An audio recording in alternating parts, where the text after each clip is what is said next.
Because I had a situation where I had a woman, we were fuck buddies.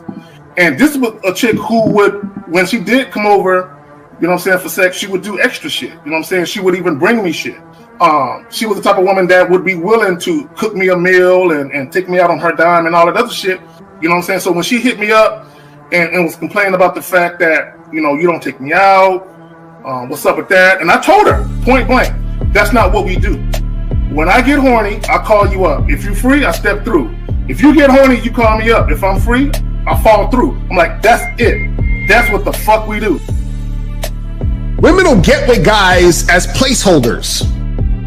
Do you know how hard it is to get rid of a woman who actually likes you, who actually respects you, who actually loves you? Do you know how hard it is to get rid of that woman? And you're not talking about some hypergamy? This is real simple. The reason why women treat you like shit, the reason why women got an attitude with you, the reason why women fucking diss you and disrespect you is because they never liked, loved, or respected you in the first place.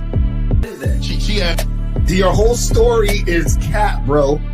Matter of fact, it's big cap. I'm gonna call you the Mad Hatter.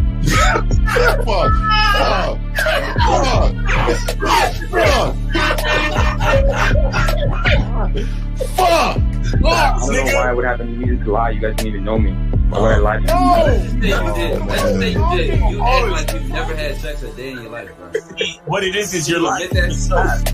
You're lying to yourself. That's why you can't make any progress, bro. All the sex that you've gotten, I'm pretty sure it's been handed to you. When a woman meets a man that's valuable and knows who the fuck he is, she knows that she can never overpower a nigga with game or a real dude or a man of value and not even to say a man of value, because that sounds too much like what other niggas be saying. What I really mean is a man that knows his value. When a woman is dealing with a man that knows his value, she knows that she cannot overpower him. So she ends up saying to herself, well, if I can't beat him, I gotta join him. But when a woman is in a room full of dudes that know they value, she knows that she has to submit. And if she don't submit, she got to get the fuck up out of the room. No matter what level she brings it to, how loud she get disrespectful or talks fast, you have to keep your cool. You have to keep it on your energy level. So if you want her to be submissive, you want her to be calmed down, you want her to bring it down a notch, you won't yell louder than her. Talk to her like this. Yo, I don't do that. I don't know if you talk to people like that, but that's not how you're gonna talk to me. That's not what I do. Now, if you want to continue to do that, I will show you exactly where the door is. I will escort you out, tell you have a nice trip, and send your ass right to the gulag. You'll be gone. I don't tolerate that from people in my life. For all you surface dwellers out there and shit, how does it feel following all these motherfuckers on the other side of the streets talking about don't do shit? Well, if you ain't gonna do shit, then why don't you do man shit? Don't run away from fear. Don't dwell in the past. Don't give away your power. Don't feel sorry for yourselves. Don't make the same mistakes over and over again. Don't worry about what people think about you. Why don't you do some man don'ts if you're gonna do a don't anyway? Grass eating lion. It's sad to see so many men suffer from bitch assness. And the women know there's such at an advantage with weak men. They try to shut me up. This is the part of being a man, is standing on your squares, understanding that nobody's going to move me. I move mountains. Nobody's going to move me off my square. They need to respect your word. There needs to be a shift in behavior when you get home. They need to understand what the deal is when you're around them. There's no such thing as compromise with men. Compromise. You should be fucking at the truck stop. All day. These conversations are obviously too in depth. They're too in depth with these bitches, man. What are we talking about? You're a truck driver, bitch. I come in every state and I fuck hoes. That's what I do. And you gonna be one of them, or I'm gonna find one that will. And the thing is, if she got an issue with you not having a place to stay, that means she ain't really feeling you. Respect to Scary Perry for the $5 super chat. He says, "Salute to the Real Game No Theory panel, best show on Sunday." I don't know what leaving pussy on the table means, because pussy's not valuable enough to be left on the table in the first place, in my opinion. Exactly. I'll have Christmas lights back there, and I'm fucking bitches under the light. The following program is rated MAN. It contains assertive men who are kings of their castles, men who don't make excuses or blame women for everything that's going wrong in their lives, men who don't make the game about women, instead they make the game about the man. So, if you're into theory or use soft, weak-ass words like hypergamy, red pill, no fap, be on your purpose, high value man, or money, clothes, and status, buddy, you're in the wrong place, and you need to go 2 doors down where the male cuddle parties and circle jerks are going on. This is a man's space. Since the fall of the PUA community back in 2007, most PUAs ran underground because they had nothing to offer.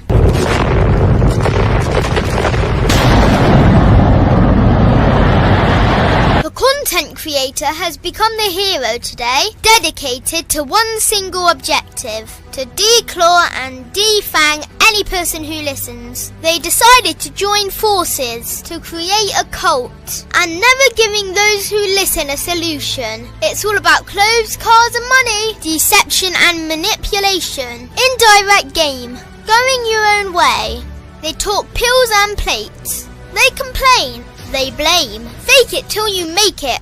I just don't get it. A man doesn't need to lie to meet women. He just needs to learn how to spit flavour in her eyes and in her ears. Thanos broke down the game when he said, "As long as there are those who remember what was, there will always be those who cannot accept what can be. Even in darkness, a man can find light." Sometimes the world doesn't need a group of fake heroes teaching lies. Sometimes the world needs a group of anti-heroes to bring balance, order, and truth to the game. It's time to summon the authentic players of the game.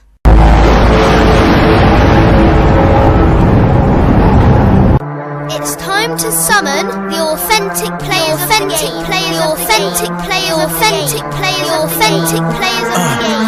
Let it be no confusion. This here is a movement. Leveling up, real talk, ain't no illusion. Helping all the men see the light, that's right. Only bringing the truth, you can't deny, that's the vibe. We gon' bring you the insight, bring you the game plan. Show them we real men, we ain't never breaking. You know what I'm talking about, I know that you hear me. Yeah, this is real game, no theory. Let's go, real game, no theory. Here to make it happen, teach men how to be men. Now it's time to put in action. Taekwondo and K-Zagging, we got Miles in the building. Mr. 1950 and Steve the Dean Williams, Mr. Lucario and the anti-villains. We gotta keep it real, this ain't about hurt feelings. Speak the truth, gotta say it loud so you hear me. Real game, no theory. They don't want you to be who you destined to be. Real men are necessary, not accepting defeat. Talking the man mindset, and this is the time now. We will never fold, never fall off or bow down. Time to make it happen. We ain't even stressing. So many don't take accountability for their actions. I gotta say it louder if you don't really hear me. Speaking the truth, this is real game, no theory. Yeah, I guess we're the What's poppin'? What's poppin'? What's poppin'? What's happening? What's happening? What's happening?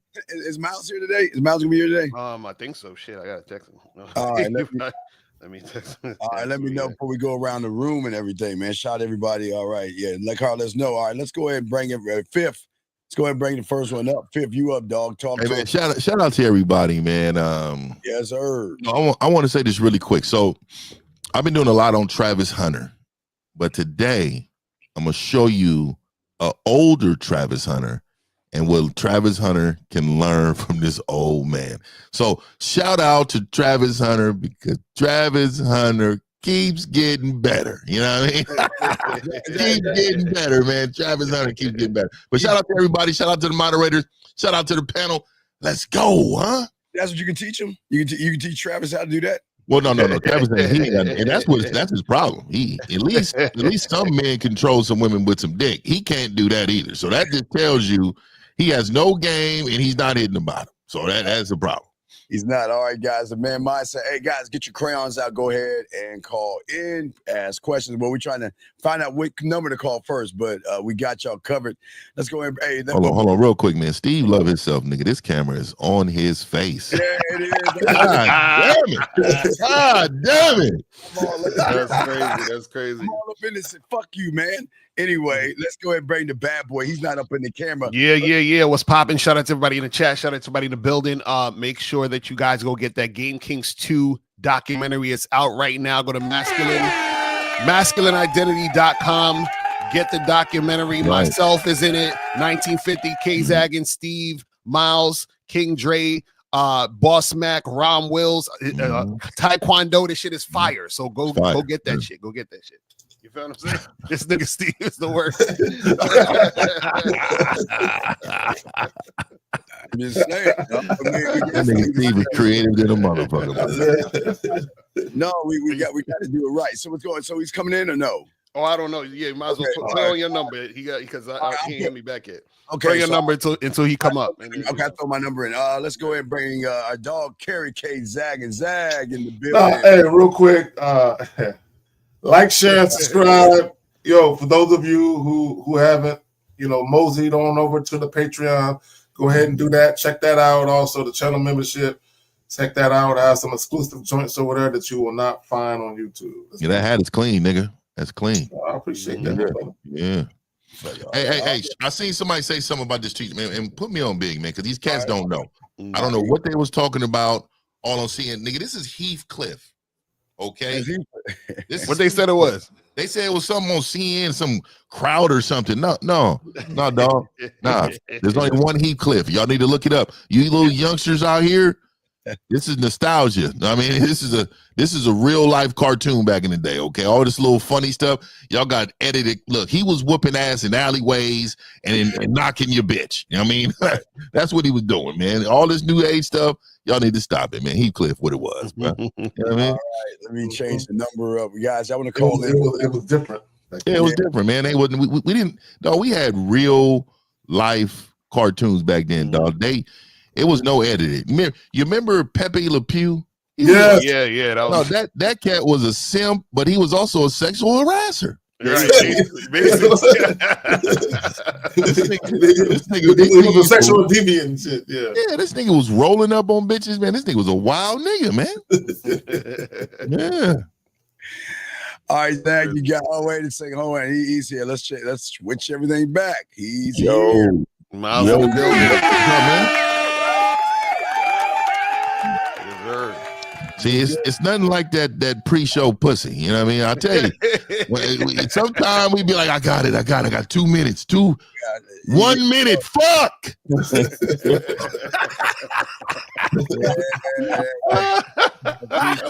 Yeah. That's it. Nigga Miles. Going on, man? What's going on, people? What's going on? It's your boy Miles Cunningham, man. Man, happy to be here. Life is good. It's Sunday. It is time for Real Game No Theory panel, man. We appreciate y'all. And listen, man, get your soap, man, all day, every day. Get your soap, for real.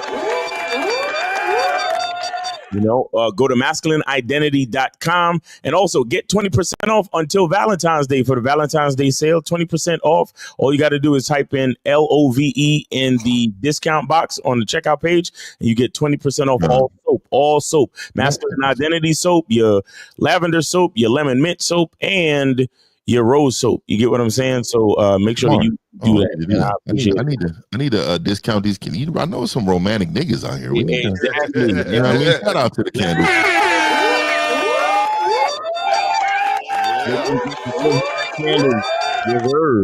This nigga got a good camera, though. What's so crazy? I was thinking about it. I always tell guys next week is the biggest weekend of the year for all these motherfuckers. For the first time, the greatest weekend, gentlemen, the weekend of Valentine's Day. So there's no excuses. These women are going to go into these single events. Men, it is the only time of the year, gentlemen, that you don't have to worry about bars and clubs. They are going to events to meet men, and there's no excuse why you won't show up and get some pussy. Yeah, get some pussy, but don't be the Valentine. Okay, don't be. You know what I mean? You got to learn how to get some game because you're not supposed to be the Valentine. Yeah. Hey, and speaking of which, where are all my looks, money, and status niggas at? I mean, because Yachty was supposed to get the pussy, right? Right, exactly. like how much money they need to talk about in order to prove their point, right? Yeah. When they keep proving our fucking point. Yeah. Well, a lame is a lame. All we're showing is that game is undefeated, and everything that we talk about comes to fruition every time. Yo, the nigga spent the nigga said 100,000 and not even it. It was 155,000. Nah, that wasn't enough. He needed at least $1 million. You know what I'm saying? Because what are they gonna say? Yeah, he spent 15,000 in Walt Disney. He spent 50,000 in Walt Disney. He bought 55 for the hotel, and he spent over 50 for the jet for 2 days. It didn't even fuck, man. Didn't even smash. And not only did he didn't smash, it didn't seem like he had the capabilities of it. Right. You know, there was this other story I heard about this other nigga. I think he's a Chicago rapper, if I'm not mistaken. I think his name was Rico Reckless or some shit. Yeah. He tried to get with this chick that he was in like the friend zone with for like 8 years or something. Yeah. And then she finally allowed him to be with her. Hey, that's why I say these athletes and these rappers are the biggest simps. And the tricks, they're the biggest simps and tricks. Did the nigga say finally nigga allowed him? Finally. Oh, yeah. So it says Rico Reckless reveals the way he got with Summer Walker. So that's the chick. So basically, you definitely need to send that to me, though. Basically, that is disrespectful. he was fucking stalking her for like 8 years and shit. God, man, you get it for free. Man. Well. I mean, but this is what I'm saying. If you don't have no game, hey, get used to that lifestyle. Okay. Yeah. Get used to that lifestyle. Hey, but Steve, do me a favor. Put me on the full screen real quick. I'm gonna show you why Yachty ain't getting no bottom. No, I'm gonna really show y'all why he's not really getting no bottom. And y'all see that? All right, let me show you what he's doing. This him. on everything. This is him. Man, stop, man, get the fuck out of here. I'm dead serious, dog. This is him. This is on his fucking page. Yo. This is on his fucking page, dog. So this is why these bitches are not giving these niggas. Look at this bitch ass nigga. Man, come on, dog. This is him. Look, he's grooving with it. Look at it, Yachty. It's his page, nigga. Oh my God. This is his page, nigga. That's all I'm gonna say, dog. No, damn it. That's what I'm talking about, dog. Nigga, you gay. Niggas don't want to talk about what it really is. These is fuck niggas, nigga. These is fuck niggas, man. Oh, damn. Terrible. Oof. Well, Zach, but we're the bad guys, though. Yeah, and all we trying to do is help these something wrong with us. Something wrong with us and shit. You know what I mean? See, when Steve say, "Why do you hate yourself?" Well, why do you keep putting these guys down? What is wrong with you guys? Yeah, man. Fuck. Zach. All right, Zach. Go ahead and start us off. I just look. Do men really want respect, or are they afraid of responsibility? This clip was hard to watch. It's hard. It's hard. Pause. Yeah, pause. It's difficult.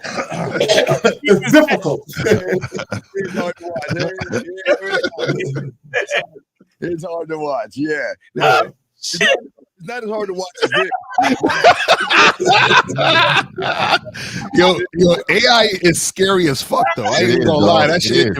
If I seen that shit in real life, I'm telling you, nigga, they gonna have an AI of me one day, disrespectful, dog, and I know they gonna try to get a hold of me with it, dog. I pray. Yo, man. All right, Zach, so you ready for this, dog? All right, let's go ahead and play the clip, guys. Viewer discretion is advised. We're gonna talk about this. This is very disturbing. Here we go. When a man go through something, don't nobody give a damn. I'm being honest, bro. When a man need help, everybody tell the man up. Get a better job. Get more money. But when a woman need help, everybody cool with it. the first thing they say is, well, your Can man. you pause it? Can You know what I'm saying? The man. Exactly. See, and that's the part that a lot of guys can't get past. Why is it that women have this little area over here where people give a fuck about them, but us men don't have a safe place to go? we guys, you cannot compare yourselves to women. You cannot. Yeah, you cannot. And why is this nigga like he's so passionate and sad he can't even look in the mirror? I mean, look at the camera. That nigga's hurt. That nigga's hurt. If y'all notice, he ain't looked in the camera once, dog. He is hurt. He gonna start tearing up if he see himself, dog. Emotional damage. You should be doing it. You should be doing it by yourself. It's the man. The man got to be the strongest person in the house. But when he weak, who helping that man be strong? You know what I'm saying? When that man going through something, who helping him? The man can't call on nobody. Huh? He got to do it all by himself. Even when he's stressed out, who helping the man?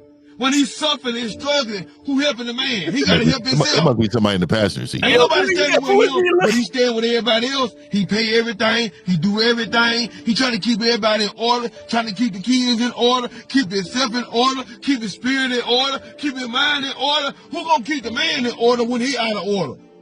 Huh? When he needs somebody to help him. But a woman, can you pause it? Cool with. Okay, so there was a scene in the movie Saving Private Ryan where Tom Hanks' character, he was the captain on a little journey, and everyone else was below him. So somebody was asking him, they was complaining about something, and they asked the captain, who do you complain to? And he's like, not you. The chain of command goes up. Right. Right. So when guys talk about, oh, the women got something to go through, who the guys got something to go to? The chain of command goes up. So you don't complain to your woman. So if you believe in God, they could go pray somewhere. You know what I'm saying? You know, but the chain of command goes up. So there's nobody to complain to but you. You got to complain to yourself and vent to yourself and figure out the next course of action. But y'all got it. That's a fact. All right, here we go. Almost He done. got a Snuggie on. What kind of velvet sweater is this? Nobody say shit. Everybody got their back. But when a man go through something, he get stepped on, he get beat down, he get degraded, he get insulted, he get dragged down through the mud. You wonder what's wrong with these men. They going through it. They stressed the fuck out. They hurting inside, bro. Men get tired of every time something going wrong with them, everybody shut down on them, bro. Everybody turn around, turn their back, and like he ain't nothing because he a man. It feel like you ain't human when you a man. Like, bro, I gotta act like I ain't hurt. I gotta act like I don't want to cry, bro. I gotta sit in the room and cry to myself, wipe my tears away, and come outside and smile at my kids and white face like I ain't going through shit. Like I ain't dealing with nothing. I know men feel like that sometimes, bro. You try to be tough, bro. I don't care how strong you think you will, bro.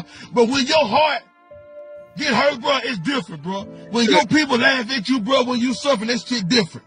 Hey man, how long is this video, man? How long is this, man? He got a lot to get off his chest, you know. Let him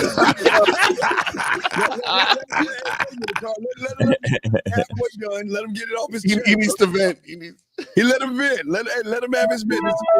Yeah, this is being brought to you by 10 packs. Yes, 10 packs. Let him finish his 10 packs rant. And where the fuck did it go? Hold on. Okay, wait. Did I miss it? Dealing with nothing. You think you will, bro. But when your heart get hurt, bro, it's different, bro. When your people laugh at you, bro, when you suffer, that shit different. That's it. He told me, let me see. You try to spend time, they don't want time. You try to love them, they don't want love. They don't want a kiss, they don't want nothing. They push you in the corner, bro. People push you in the corner, and then expect you to smile. Steve, can you pause it? Yo, y'all got it. Y'all making it longer. Okay, never in pause. I gotta say this. Real quick. That's a real pause right there. Never in my life have I ever felt any of the shit that he's talking about. But go ahead. Making it longer. Here we go. Hurt. You own family. They don't know you. friends, they don't know you. You don't care about it, but damn, am I a bad person like that? Where everybody look down on me when I'm hurt? What is it about me that you don't like? What is it you don't want me to be? Is it something you don't want me to be? It's something you really see in me and you scared of it. People be scared of what's in you. They know how much love you got in your heart. They know what you want to do with your life. They just don't want you to get there. They want to be where you at. They want to walk in those shoes and sit in the same seat you sit in, bro. They want everybody want to help you because they know once you get it, you got it. And it's going to multiply. They know it. So everybody say no so you won't multiply. So you can divide. So you can subtract. So you can lose. That's exactly what's going on, bro. Why you folks treat you bad? Wait, hold on. He turned into a motivational speaker. Hold on, wait. You blaming us? You're saying are you fucking with us? Wait, I'm gonna keep this up while we play. Hold on, dog. But they know your heart. Dog, I'm telling you, dog. Visit that dude's channel. You're the avatar. That tell you exactly who he is, dog. What the fuck you talking about? Hold on. 100, bro. Because you never say no. When you never say no, you get used the most. Because everybody going to ask for something. Because this person here is available. When you stop being available, that's when everybody break you, bro. That's when everybody cut you off. That is... All right, last bit. I'm sorry, I'm screwing it up. Put it all to somebody else. And what's up with that? Nobody want to talk about that, though. But it's all right, though. 200 million out there that going to it, bro. It's going to be okay. We're going to be okay. We're going to be okay. I don't care what nobody say. I'm not mad right now. I'm just explaining myself. All that. Let me say this. Yeah. So, let me just say this. Life is about a series of choices. And what guys don't understand is that a choice you made 3 years ago can come back to haunt you today. You know what I'm saying? So I don't feel sorry for my thing is this.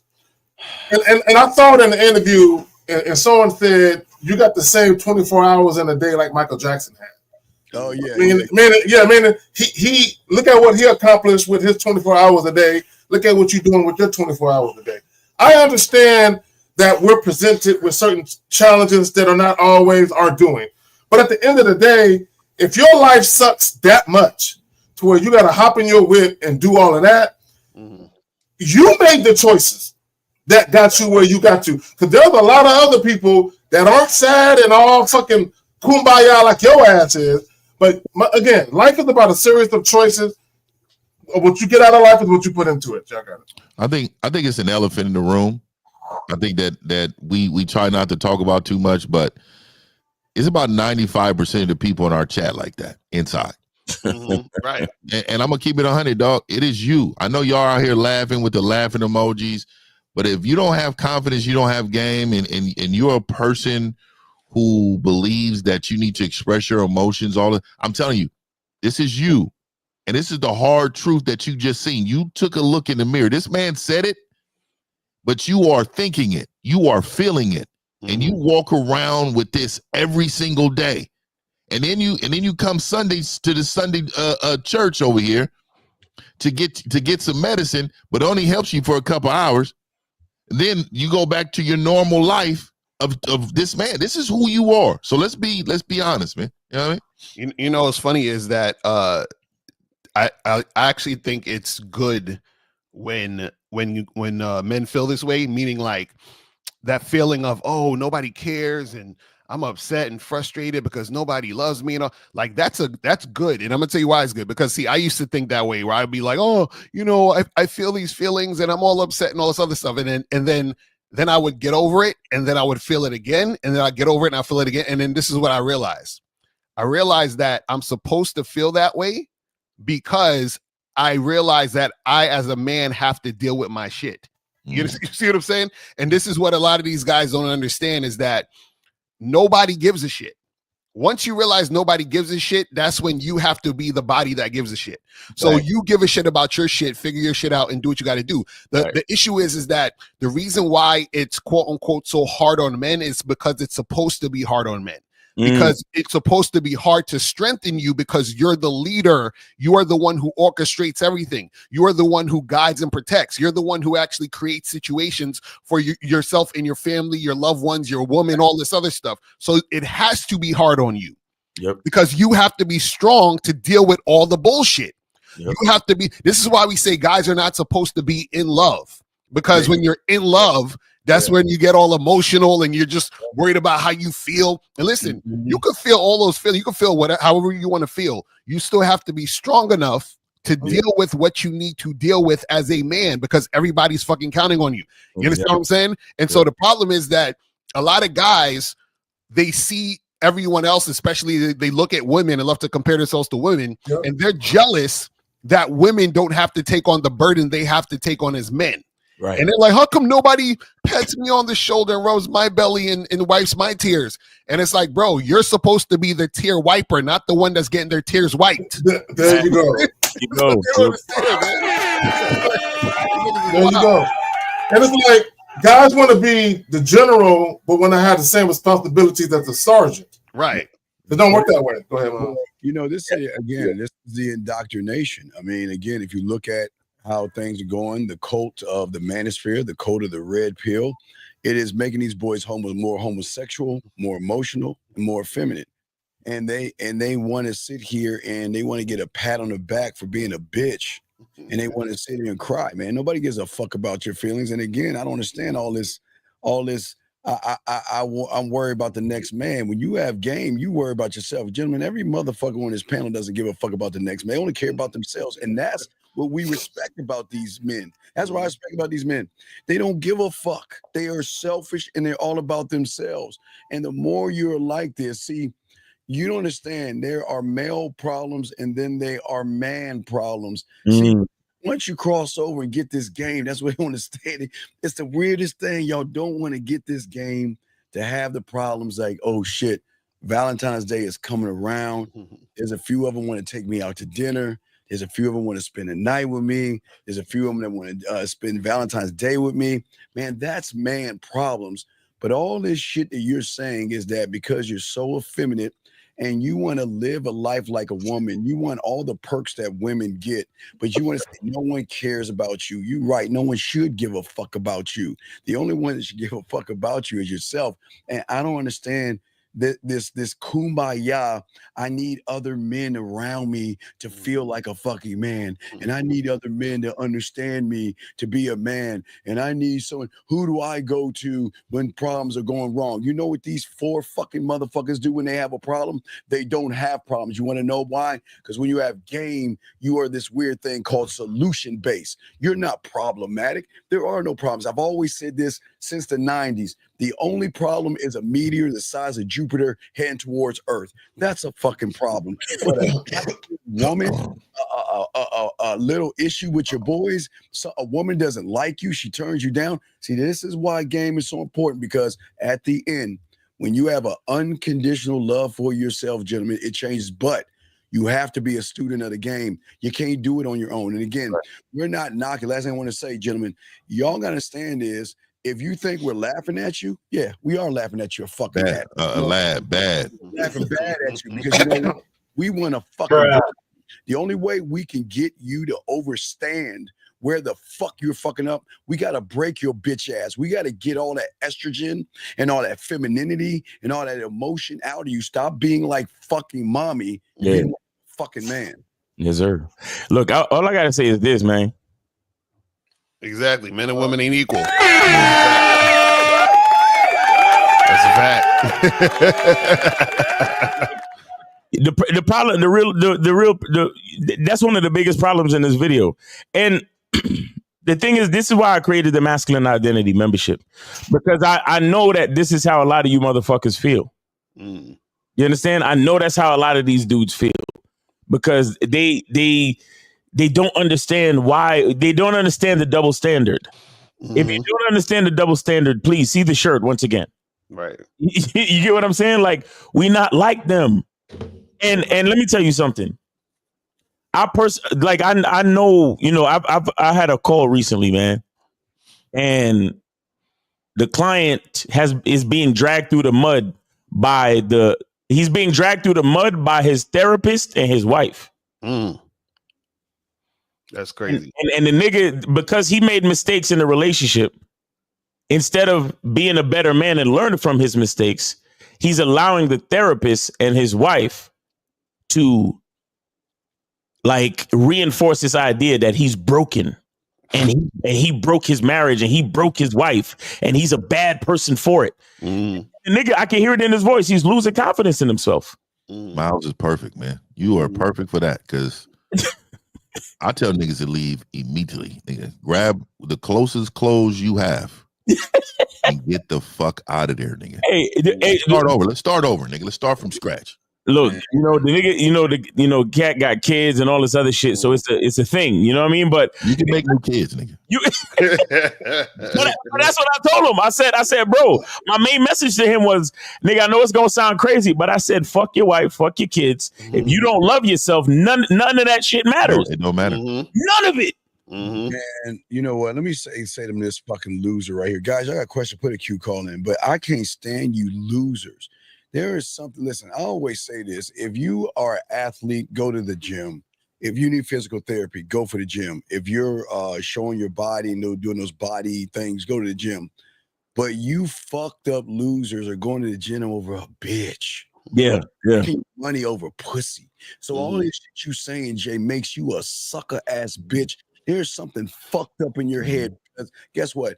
Ain't no fucking weight strong enough or big enough to show that you are an emotional, effeminate bitch. You go to the gym and lift your bitch ass fucking weights. There is something wrong with you motherfuckers going to the gym. It is a mental breakdown, because all those motherfuckers are all fucked up in there because they hide behind muscles. They think muscles can cover up your emotions, your femininity, and all that. Let me say this real quick, Kate. Shout out to Dave G for the $5 super chat. He says self-hate is a hell of a drug in his Rick James voice. Yeah, thank you. So here's the thing with a man, going to the gym to box away his frustrations. At some point, you got to face it and deal with it. Right. Like, I mean, you can box away your frustrations in a moment, but the thing that's making you frustrated still exists. So you got to deal with it. You know what I'm saying? So the guy in the clip, he was talking about family members, people not having his back, and my thing is this. And see, the problem with a lot of people is they feel like they need a lot of people around them for them to feel whole. Right. And my thing is, I'll cut off everybody, siblings, kids. I got a lot of motherfuckers in my family. I don't fuck with them, right? And I don't lose no sleep behind me. You know what I'm saying? And my thing is, they know where to find me whenever they get their minds right.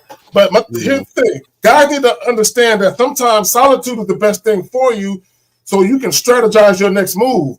But this notion, I'm going through something, I always need somebody to cry on.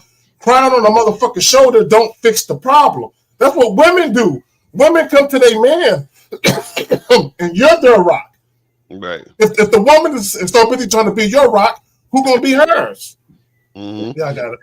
Shout out to King Dre. He said, if your family isn't appreciating you, how you are, act as if you are invisible. Get a new one. As a man, you're supposed to teach your kids gratitude and appreciation for your hard work. That's a fact. That's a fact. Yeah. You know what it is too. Shout out to King Dre. And as a man, you're supposed to remove women who don't add anything to your life. That's a fact. And you know what the thing is too, is that, a lot of times you guys are so caught up in society, and you're so conditioned to think that you need other people to feel loved or feel like you're somebody or feel whole. You feel what I'm saying? So even in his whole rant, he was like, they don't care and they don't check up on me and they don't do this. And it's like, bro, you think you need all this because you think that you feel like you can't be or on your own or love yourself without anybody else around. So that's why they're like, I want the pat on the back. I want you to care about my issues and problems. And the thing is, what people got to understand is that nobody really cares how you feel, because how you feel doesn't impact another person necessarily, as far as like their own specific life and what they're going through. And how you feel is based on what's happening, and what's happening is always going to be what's happening. And what I mean by that is this: the way you feel about something is not going to change the something. You have to change. You see what I'm saying? So if you're feeling like I'm frustrated because I got a lot of work to do, you're going to always have a lot of work to do. Like the work's not going to stop. You're going to stop to wake up and go to work in the morning and do what you got to do. You feel what I'm saying? It's not going to stop. So you have to change how you feel about the thing instead of expecting the thing to change for you. It ain't going to work that way.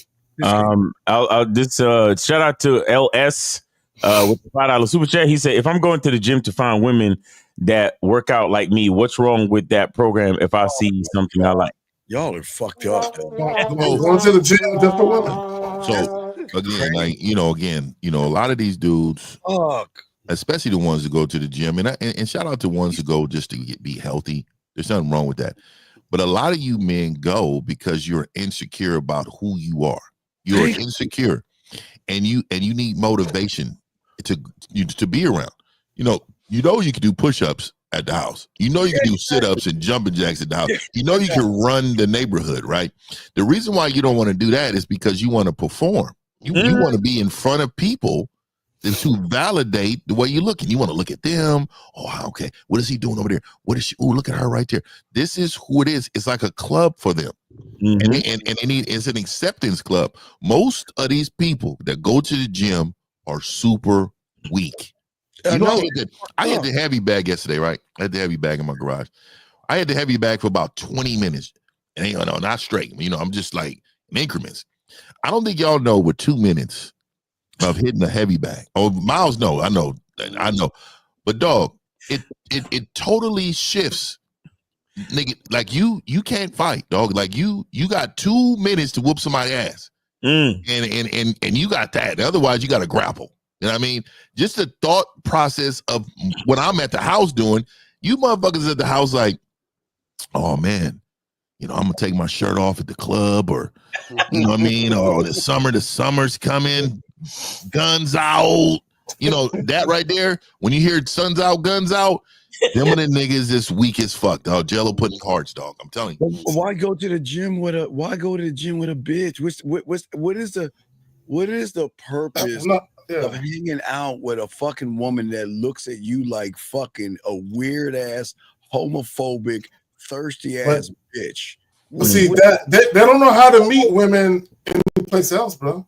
But also look what he's saying. He said, if I'm going to the gym to find women that work out like me. So essentially he's saying he's like, I want a girl who works out, right? The problem is that instead of him just having that as his program, like any chick that fuck with me gonna be working out, he needs to go to the place where it's happening. You understand what I'm saying? So it's not him creating a situation to inspire a woman to work out or to find women who work out wherever. He's like, I gotta go to the place because I'm not influential. Do you see what I'm saying? It's just like a motherfucker saying, oh well, like it's like a nigga flying overseas to get a chick. It's like I gotta go to the country to get a bitch instead of getting a chick wherever I'm at. You see what I'm saying? It was also like if you wanted to if you was religious, you don't got to meet a bitch in the church. You can meet her outside of the church and have her going to service with you. Exactly. I'm gonna tell you right now, I got so much game. This bitch will be fit. You understand me? So much Mac game. This bitch will be fit. She'll be running the track. You understand me? You got to know your fucking value, niggas. You got to know your value. You got to know you got to know that your value is so much. She will give up anything and everything to be in your presence, my nigga. And that's why he'll be in the car. Got something to say about Dank. Yeah. He'll be in the car crying because you know what? The moment she looks at him and says, no, I'm sorry. I didn't mean to give you the wrong impression. I thought we were friends. And then this bitch ass gonna go and cry in a car. Or what he'll do like these weird homophobic guys do is guys like him, and I'm sorry, this is what the Red Pill and Mansfield taught you guys. Not only talk about other men, think about other men, or look at other men. Because LS, when you walk into that gym, the first thing you're doing is sizing up other men. You're looking at their chests, you're looking at their arms, you're looking at their backs, their thighs. What do you get? Yeah, I'm being dead ass. He's doing that. What's gonna happen is, because he doesn't get that girl fifth, he's gonna feel that he has to go to the gym and work that much harder because that's what losers do. Yeah, he put up something else. So I'm gonna say this really quick too. So that picture I just showed you, she's not getting no dick until she gets to a certain size now. You know what I mean? Like I'm not hitting that or nothing. But I will tell you though, the Mac game would get her until where she needs to be. Mm-hmm. The gym. So he said the gym is what I do, and I like my women to be fit. The gym have women like that, and dude does outside the gym. So basically, this, but fam, first of all, you got to change that name. Second thing is this nigga is not long stroking. You know what I'm saying? So you got to change it. But this is the thing. What you guys don't understand, and this is why I love when Miles says your language exposes you. Shit. You're going to the gym for women, basically. You're not going to the gym because you want to work out. You're going to the gym for women. You understand what I'm saying? This, you can find fit women anywhere. We're not saying you shouldn't talk to a woman at the gym if she's fit and you're attracted. What we're saying is you're making the main thing about that. Mm-hmm. And a lot of y'all are lazy too. So the way that you're saying it is like, well, I'm too lazy to just meet women wherever. Exactly. I'm honing in on this because I feel like there's already those fit women at the gym. And it's the funny part. If you're making it about the women at the gym, that's taking focus on for yourself. Go to the gym to do what you got to do for you. Exactly. All right, so we got 646. You are on live with the Real Game No Theory panel. Name, age, city. How can we help you? Hi, good afternoon. This is Jay from New York. I'm 33. All right. What's going on? Yes, sir. All right. So listen, what I was wanting to the question I asked y'all earlier, just wanted to clarify, because for a few things. First of all, I have my own home gym. I don't go to the gym. And I'm not talking about men who go to the gym for women. That's a whole different story. Uh-huh. I'm asking, isn't it safe for a man to, instead of crying on the videos and all the other shit, just go hit it? Instead of going to drugs, getting drunk, just take it out on the back. That's what I was. All right. So this is what I would say. Okay. So if you're frustrated, right? Yeah, you can hit a heavy bag or whatever. That way you don't bust holes in your walls. However, the problem is the thing that frustrated you is still there. So yeah, you can do something with the energy of feeling frustrated, but you still got to handle the thing that frustrated you. Right. That's the point. Because this is the thing. You hitting the bag, that is not going to take away from the fact that you're feeling some type of way and you're angered by something. So what is that thing that is creating that anger within you? That's what you got to actually deal with. Hitting the bag's not going to make that go away. You see what I'm saying? Yeah. And go ahead, Steve. Real quick, Jay, here's the problem, big dog. And this is why you need to learn the motherfucking game and get off that goofy ass shit you doing. See, if you had game, you wouldn't be hitting bags, you'll be hitting ass. And the thing is that when you have game, you're not going to be all in your fucking feelings hitting shit because shit ain't working out for you. The problem is with a lot of you human ass losers out here, y'all want to make all these excuses. You have every opportunity to learn a game, to stop that silly ass shit you're doing, taking out your fucking frustration because you set expectations on women that you don't even set for your own self. So you're fucking up because you know what? A real man doesn't have to hit shit to get things or being frustrated because men aren't frustrated, big dog, when you have game. Yeah, and I want to say too, like, so, like, I can't speak for everybody on the panel, but I'm pretty positive about it. Like, I don't even remember the last time I stressed out. I don't remember the last time I've actually had an issue. I don't remember the last time that I had to sit and think like, man, what am I gonna do? Because my life is designed around fixing problems. My life is designed. I'm on autopilot right now. Really, everything in my life is designed to be fixed, and anything that comes around that I can't control, I never give a fuck about. Right. So, I think a lot of times, men without game, number one thing y'all take on is other people's problems. Yes. And another thing you take on is things you can't control.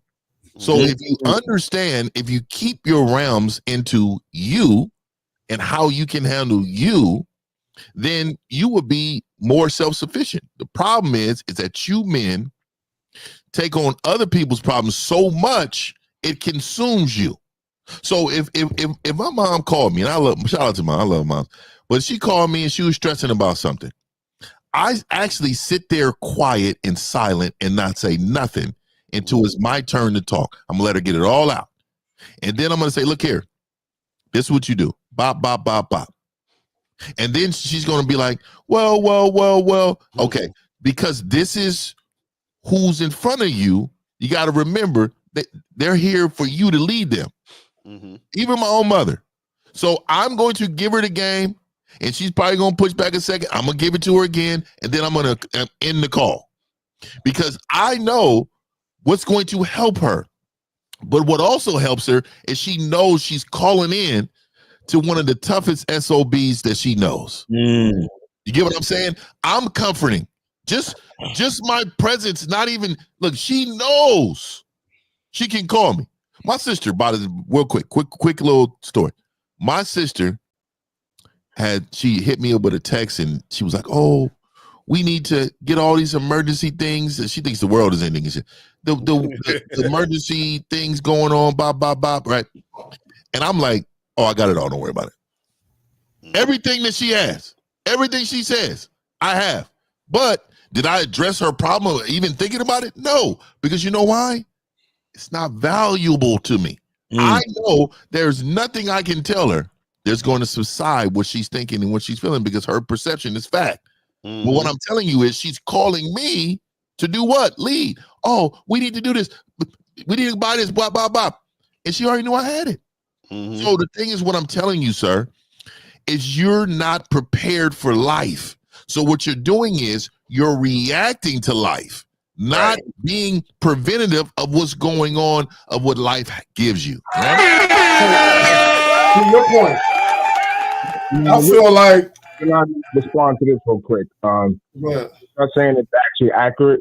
In the same token, I don't know about anyone else, but for me, I'm saying that sometimes, but in my personal life, there's things is like, it's too much for me to consume. So the best way for me is to take it out on the back of the. So wait, Carl. Let me ask you something. Give us an example of something that's too much for you to consume.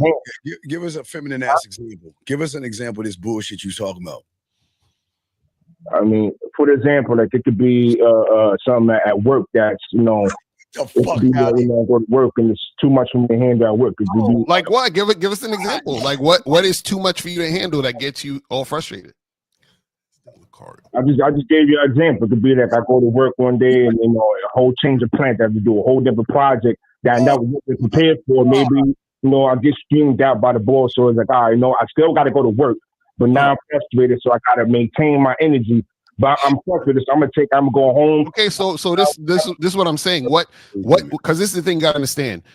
All of your emotions are based on your beliefs. So what belief do you have about a plan changing out of work or a new project that gets you frustrated?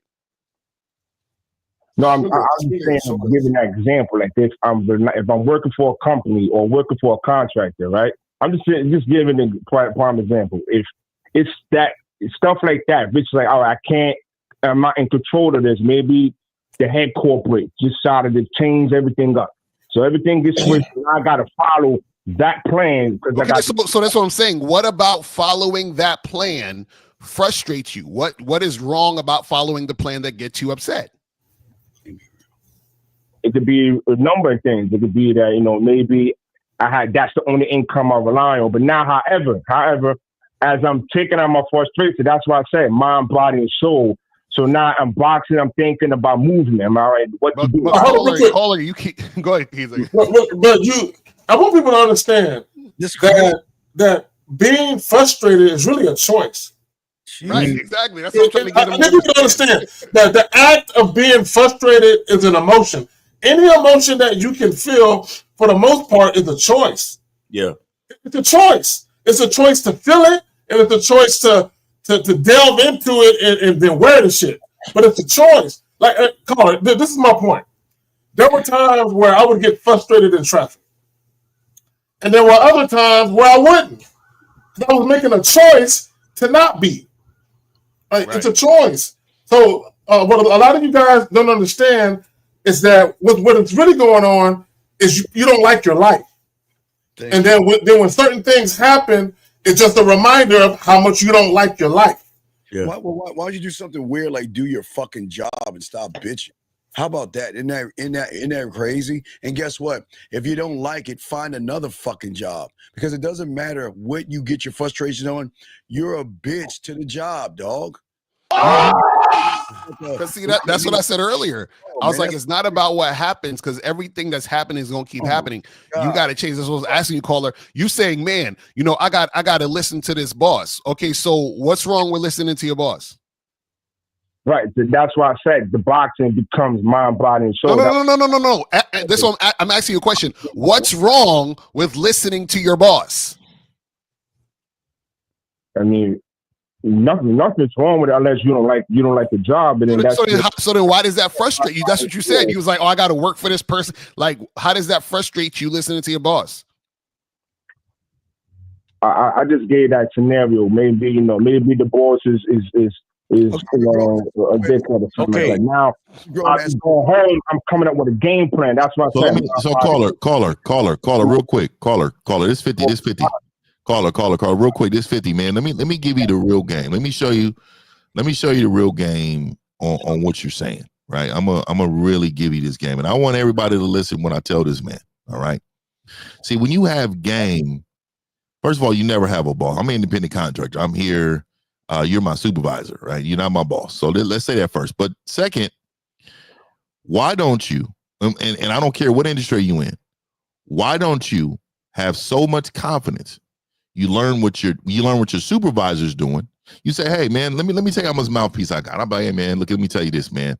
I really admire your work. Man, you're around here, man, working extremely hard, man, making sure everybody's doing what they doing, man. And I'm not gonna lie, man, I want to be your understudy. I mean, I want to learn what you are doing in order to make this place run so great, because one day I aspire to be in that same location. Now, I don't give a fuck about what I just said to him, but I promise you this. He is going to be like, yes, come with me. Oh, let me show you how to do this. And then when you're moving like he is, you go to his boss and say, look here, I've been shadowing this man. I've been doing X, Y, and Z. Is there a different location for me to be? Because what I want to do is I want to help this company go to the next level. See, a lot of you settle. And no. Hold on, listen to me real quick. I'm gonna let you spit. A lot of you settle at your job like you do with a bitch. Mm-hmm. So what happens is you allow this type of behavior from your job like you do your bitch. See, I will never be in a position that I'm not leading. And what I'm telling you is I just taught you how to lead even when you don't have the authority to. So what I'm saying to you is you put yourself in position to win at all times and stop allowing this behavior at the job to stress you so much that you bring that bitch to the house. Now you got the bitch at the house. Now you're sitting on the couch with the bitch. Now you're going to bed with the bitch. Now you're going to the store with the bitch. Now you're thinking about the bitch Sunday when you got to go to work on Monday. So what I'm saying to you is you got to get some game in order to change the outcome in your life. Otherwise, that behavior will be with you and you'll be hitting that heavy bag every motherfucking day instead of every blue moon. Trust me. Facts. Real talk. Caller? Yeah, I'm here. Yeah. What do you got to say, man? Anything you got to say? Oh no, I mean that what Fifth was saying is correct. I'm just giving examples, but this is me. My point of view is if I'm hitting the bag, I'm releasing that stress. So I wouldn't let that consume me. That's what I said. Like based on that video, it was crazy. Yeah, but see, here's the thing, caller. You're kind of missing the point. You're missing the entire point. The thing is, no. All right, so let me ask you this: the last time you went to go hit the bag, what was you frustrated about? What were you frustrated about? I mean, the last time I hit the bag, I wasn't frustrated about nothing. I was just building up my strength. That was last night. You was just practicing, right? You was just getting your endurance on for the boxing shit, right? Right. So that's what we're saying. You should. That's the way. Look. What we're trying to explain to you is that everything should have a purpose behind it. You shouldn't let life be. So you shouldn't be so reactive to life that you're going to do something that you would usually enjoy to make you better because you're frustrated about some shit. The whole point is to not get frustrated in the first place, to understand that you're a fucking man and you can change whatever you think is frustrating you. Remember that you can change it. So why is it frustrating you? That's what we're trying to get you to understand. Right. A lot of you cats don't realize that you come on here and you say, oh, well, I'm just saying that you could hit the bag to get your frustrations off. Listen, we're trying to say, what the fuck are you getting frustrated about when you got all the power to change the shit you need to change? Yeah, we're talking about not getting frustrated in the first place. That's what we're talking about. You keep talking about hitting the bag. It's just like, so call it, if I have a crazy toothache, right? Is brushing my teeth gonna make it better, or do I need to probably get a root canal? Which one? You have to get the root canal, get it extracted. Right, exactly, because I got to get to the root of the problem. Right, Yeah. Brushing my teeth is just masking it. It's not going to do nothing. So hitting the bag is not going to do nothing for your frustration. Getting to the root of your frustration is the thing. You know what it is? Real quick, Molly. You know what it is? It's kind of like, callers. Let's say for the sake of argument, you're in a relationship with this woman, and you go in and hit the bag because you're frustrated with her actions. The root of the problem, or to solve it, is to get rid of her. Right.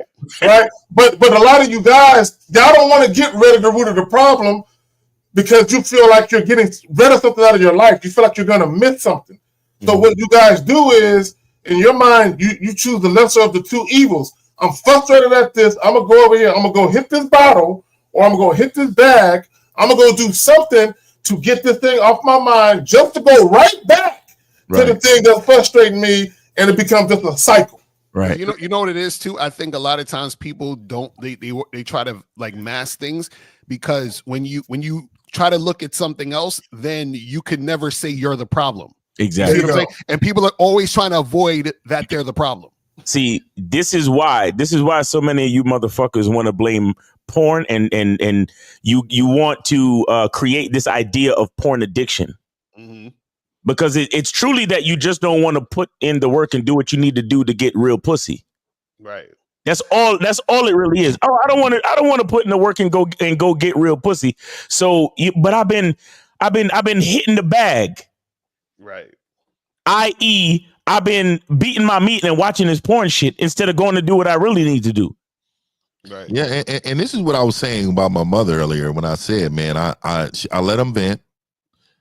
I tell them and give them the game, right? Give her the game, and then she's going to push back a little bit, right? And then I give her the game again, and then I get off the phone. So caller, when we did this, we gave you the game. You push back a little bit. We gave you the game again, and then you're in the position of the hang up, because again, we have to tell you that what we're telling you is true. Mm-hmm. And you shouldn't push back. You shouldn't push back against any. There's no excuse for your situation. That's what we're trying to tell you. And if you don't believe it, you have to get this game, man, because it will change your life. Your way of thinking is fucked up. Can we LS with the $5? Can you put them up there? So he says you can use emotion as motivation or inspiration. What's wrong with having emotion, energy, and use it to empower yourself even more? Because I'm gonna tell you why, bro. Because here's something you need to understand about motivation. Motivation is feminine as fuck. Thank you. It's for women. I keep telling you guys. I've been telling you this since I started the Masculine Identity membership. Motivation is feminine. The only thing you need to focus on as a man is consistency. Consistency, meaning that if you hit the bag every fucking Tuesday, you hit the bag every fucking Tuesday because that's what you do every Tuesday. Not because, Tuesdays, my boss always yell at me, and so I got to hit the bag on Tuesday. Why are you so fucking reactive? You know why, Miles? Because it's not the emotion, it's the bitch. And y'all know motherfuckers want to admit that shit. Some woman has so much fucking carry and handle and got your nuts under under their hands that it is not emotions, you weak bitch. You know what it is? Is you trying to find a fucking woman at a bar, at the club, the gym club, right? And you can't find one. So your pussy ass wants to use emotion and motivation. And guess what? If you are a loser, now watch this, guys. If a loser motivates himself, does he become a winner, or does he become a greater loser? because you're only going to motivate what the fuck you are. Just like this guy on a thing, all that bitch ass frustration shit. He is just as effeminate as you. All you silly ass girls make all these fucking bitch ass excuses. And this is why, which is crazy to me, Mr. J, is why aren't you under No Diddy or who is your master? Let me ask you, caller, who is your master? Who is your teacher on this panel? And if you say nobody, then you ain't shit. Who is your teacher? Caller? So as far I'm not under nobody's membership, but all y'all my teachers. Y'all guys. Y'all make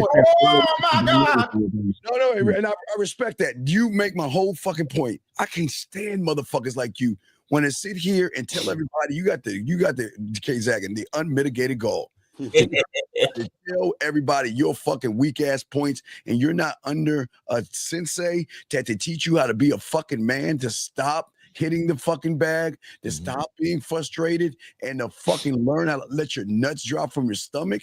You and LS, yo, shit. Yeah, I want to say something. Go ahead. All right, real quick. My grandpa used to say, man, either you have an Audi or any. Which one? Which one you got? Damn, dog. Go ahead. Go ahead, Zach. So I need guys to understand the feeling of being frustrated comes from a sense of feeling powerless. So if you are a man, this is why that guy venting in the car, this is why it was so detrimental to manhood, because you're showing you have no power or control over your own life. How is a woman supposed to come into your life and follow your lead when you're exhibiting the fact that you have no control over your own shit? Right. So the feeling of being frustrated, again, it goes back to what I said earlier. Life is a series of choices.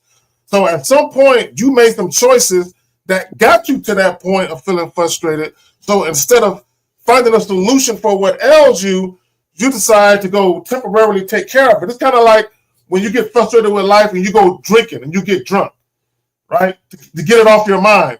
The moment you sober up, you still got to deal with it. Same thing with punching the bag. All you doing is just releasing it, but you still got to deal with it. And you got to deal with, why are you making decisions that put you in situations where you do get frustrated? And also, too, the thing is, like, even I think it was LS that wrote the comment, said you can use your emotion as motivation and all other stuff. A lot of times, the reason why that's an issue is because if you're using your emotion as motivation, you're just going to basically make a bigger problem. So for example, let's say you're emotional about the fact that you're not making a lot of money. So now you're frustrated. You're like, I'm gonna hit the bag because I'm so frustrated. I'm not making a lot of money. And now you're like, you know what? I'm going to be motivated now to make more money. And then what's going to happen is you'll probably end up making more money, but that's actually still a problem, because your initial problem was that you were attaching your emotion and your sense of well-being to money, which you're still doing. You just have more of it, which is going to make you actually have a bigger problem, because now that you have more money, you're going to want more money. And then when you get more money, you're going to want more money. Do you see what I'm saying? So you just keep making the problem bigger, because the problem isn't actually the money. The problem is that you don't feel like you're anything unless you have the money, which is why you had the frustration in the first place. This is why we tell you guys, you got to get to the roots of the frustration. The root is you hate yourself, and that's why you want the money. It's not like you want the money for actually using money for something in particular. The money is attached to your sense of self, which is why you're chasing it, which is why you had the emotion in the first place. That's what we're trying to tell you. There you go. There you go. You know, the greatest frustration is I don't. 24 hours is just not enough to love me, man, and that frustrates the fuck out of me. So I guess I need, after this is over, I need to go punch some bags and shit, because it's just really fucking tough, man. I need it. Give me a 25th hour. Can we make a rule? Just give me one extra hour. So caller, as we all said, you got to find out the real root of that frustration. Yeah. Are you not happy with your social life, your dating, love life, your professional life? I click all of the above, Zach. Yeah. So there you go. So, I think he's mad he got to work for somebody. You said what? I said, is that what you was asking me, or that? Yeah. You got to find out the things that frustrate you, the things that drive you to go hit that bag. You got to ask yourself, why haven't I changed this situation so that no longer becomes the bane of my existence?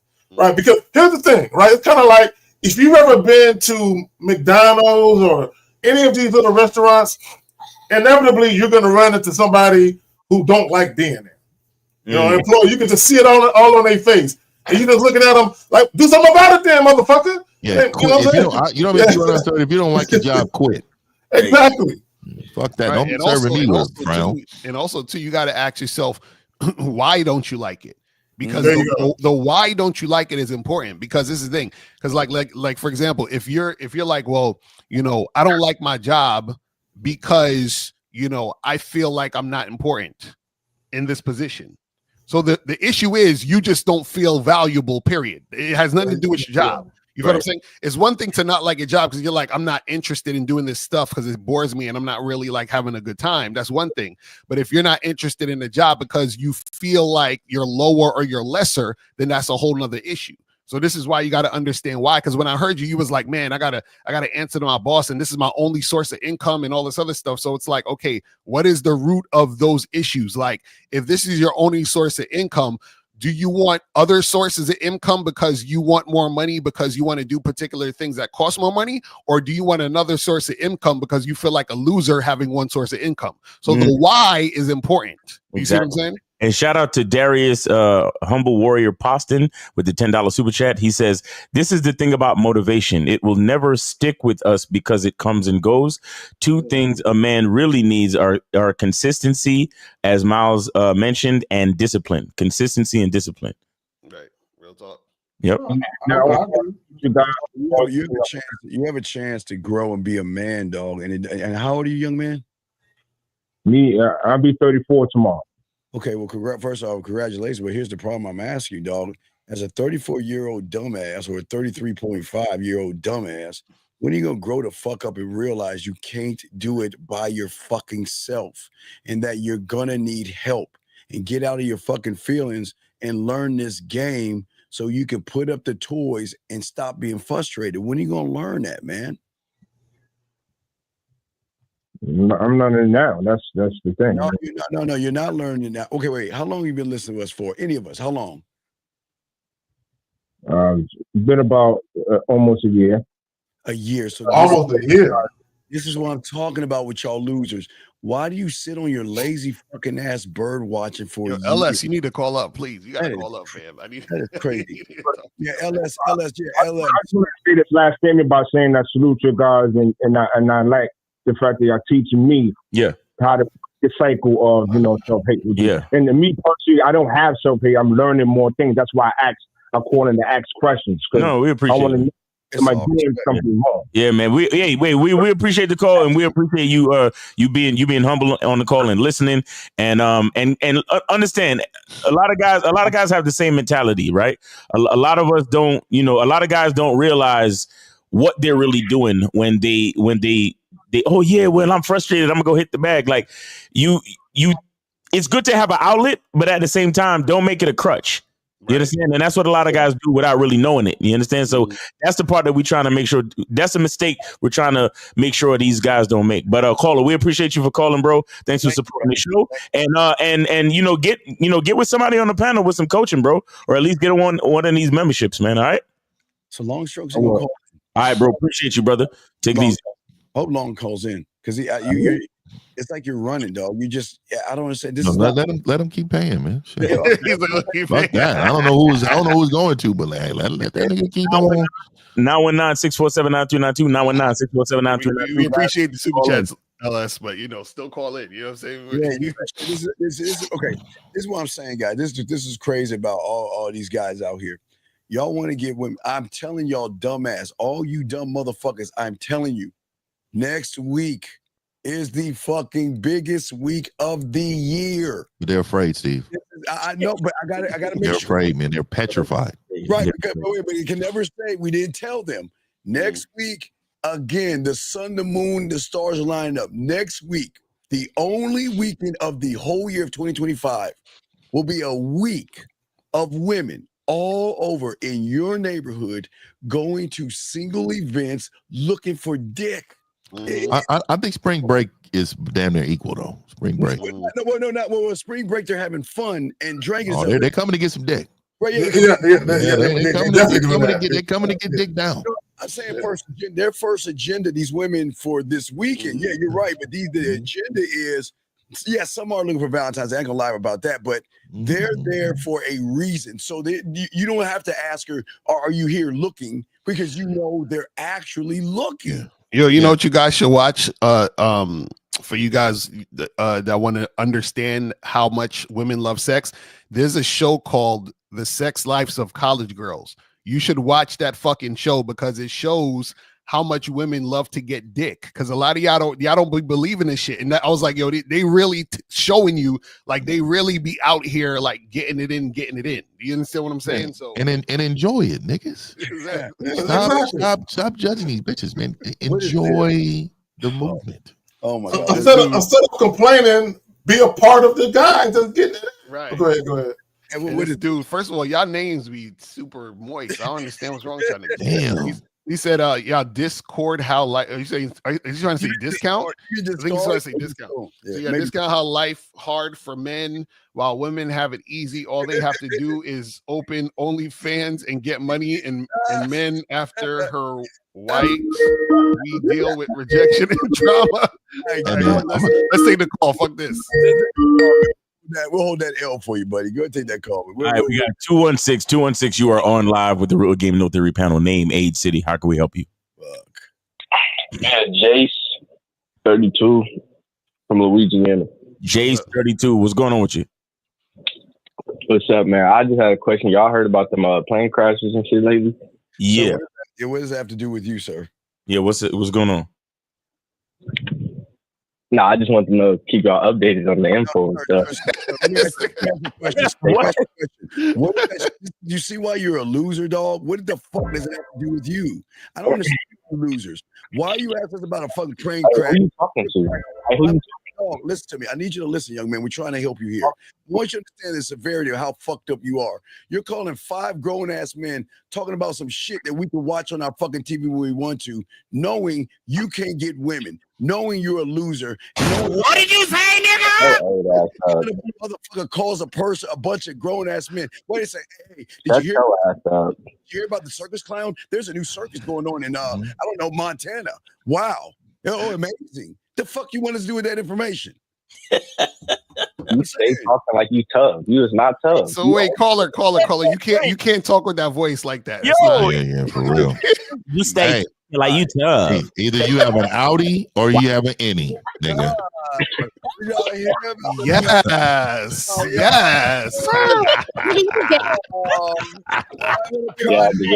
nigga got a sass. Like you tough. Yeah, you cannot have a sassy tone calling in like that, nigga. And men don't drag letters. we don't drag letters, nigga. You drag the whole sentence. Nigga, what color nail polish you got on right now? The same color your little yachty do? This is little yachty calling in shit. Hey, caller. This nigga's moving his neck when he said that. That nigga's side to side, his shoulders. He was moving his neck. Steve, why you talking so tough? Hey, and he fanned with it at the house. He threw a fan. Yo, hey, caller, listen. Oh, he hung up. All right, so we got. Of course, he hung up. That nigga was disrespected. He felt disrespected. I can't believe it.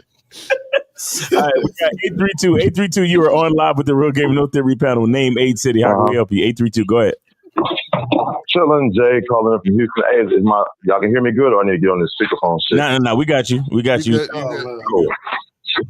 Cool. Now, I was trying to hear more about the situation with the emotion, you know what I'm saying, as far as, using emotion and being controlled by your emotion. We all got emotions. We all got pain. If somebody shoots somebody in the head right now, I bet all of us going to say, ouch, or something. Somebody going to say something. Yeah, but that's physical pain. That's not emotional. That's physical, fam.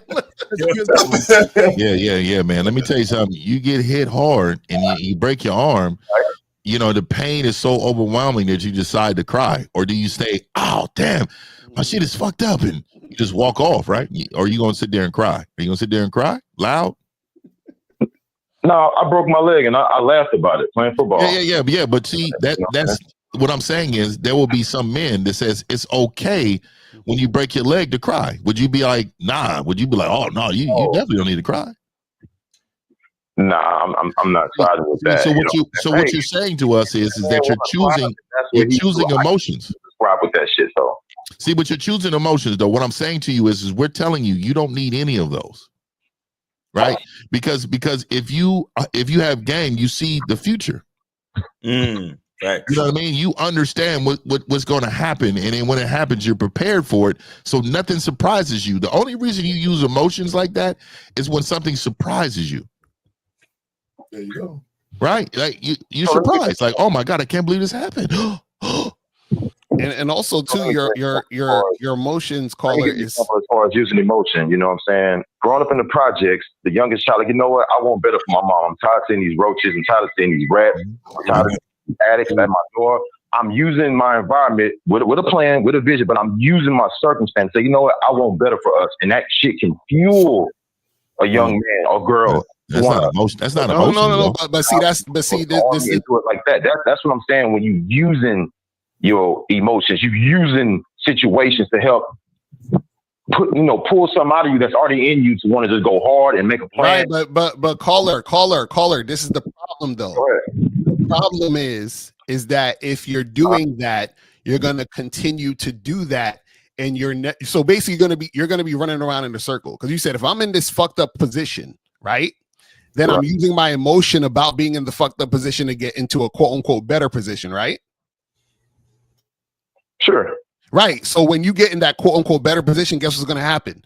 You're still going to find something fucked up about that better position because your mentality is to look at the quote unquote things and say they're fucked up.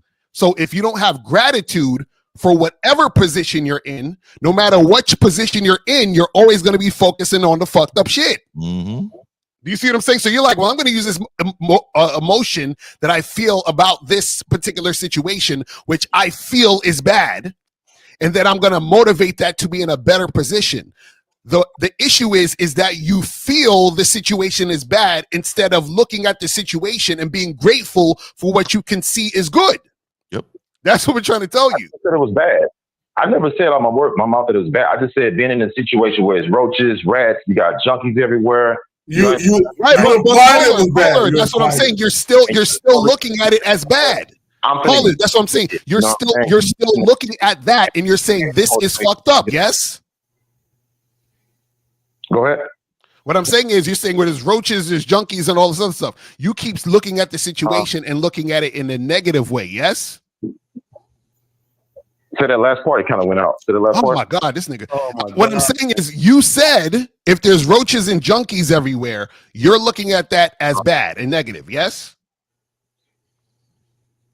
For me, I'm gonna lean more towards because I want better. Yeah. Okay, so that's my point. Yeah. That's my point, caller. So what I'm saying is that your perspective already. This ain't what I want. This ain't what I want for me. Caller, you can want something different. What I'm saying is the emotion you're attaching to it is the issue. So what I'm saying is that how you're feeling about it is the issue. What I'm saying is a person could be in that same situation with roaches and rats and crackheads, and you know what they could say? They could be like, yo, today was a great day. You know why? Because I got to wake up today. You understand what I'm saying? That's what I'm saying about perspective. So from your perspective, you're looking at all these other things. The other person's in the same position as you, and they're like, I'm so grateful that I got to have another morning on earth. Hey, caller, do you But caller, do you realize that? Have you ever found it odd that most black churches are in the middle of the hood? Do you notice that most black churches are in the middle of the hood? Let me tell you why they're in the middle of the hood. They're in the middle of the hood because what they want is to use your situation to bring you closer to something they believe in. Hold on, real quick, and I'm gonna tie it into what you're saying. If you are a person that uses that feeling to get out of the situation, what do you need? You need somebody else to motivate you. You need somebody else to validate what you're going through and your feelings. So we're going to all get together and we're going to talk about how we can praise to God. And there's nothing wrong with praising to God. I'm a real God guy. But what I'm saying to you is most people run to God because they are in a situation that they feel like that needs to be better. It's not just to praise them. Like most people, hey, if you're rich, how often do you feel like you need to go to the church, right? The reason why you feel like you don't is because you feel like you've won. You don't need God to get to nowhere. What I'm saying to you is, sir, is when you mention your surroundings, you mention that in the way of how you feel. Everything is how you feel. So understand this. I have dislike for things that I see all the time. I don't have a feeling about it, but I dislike certain things because it doesn't fit my plan and purpose in life. It doesn't fit my principles and standards and morals that I believe in.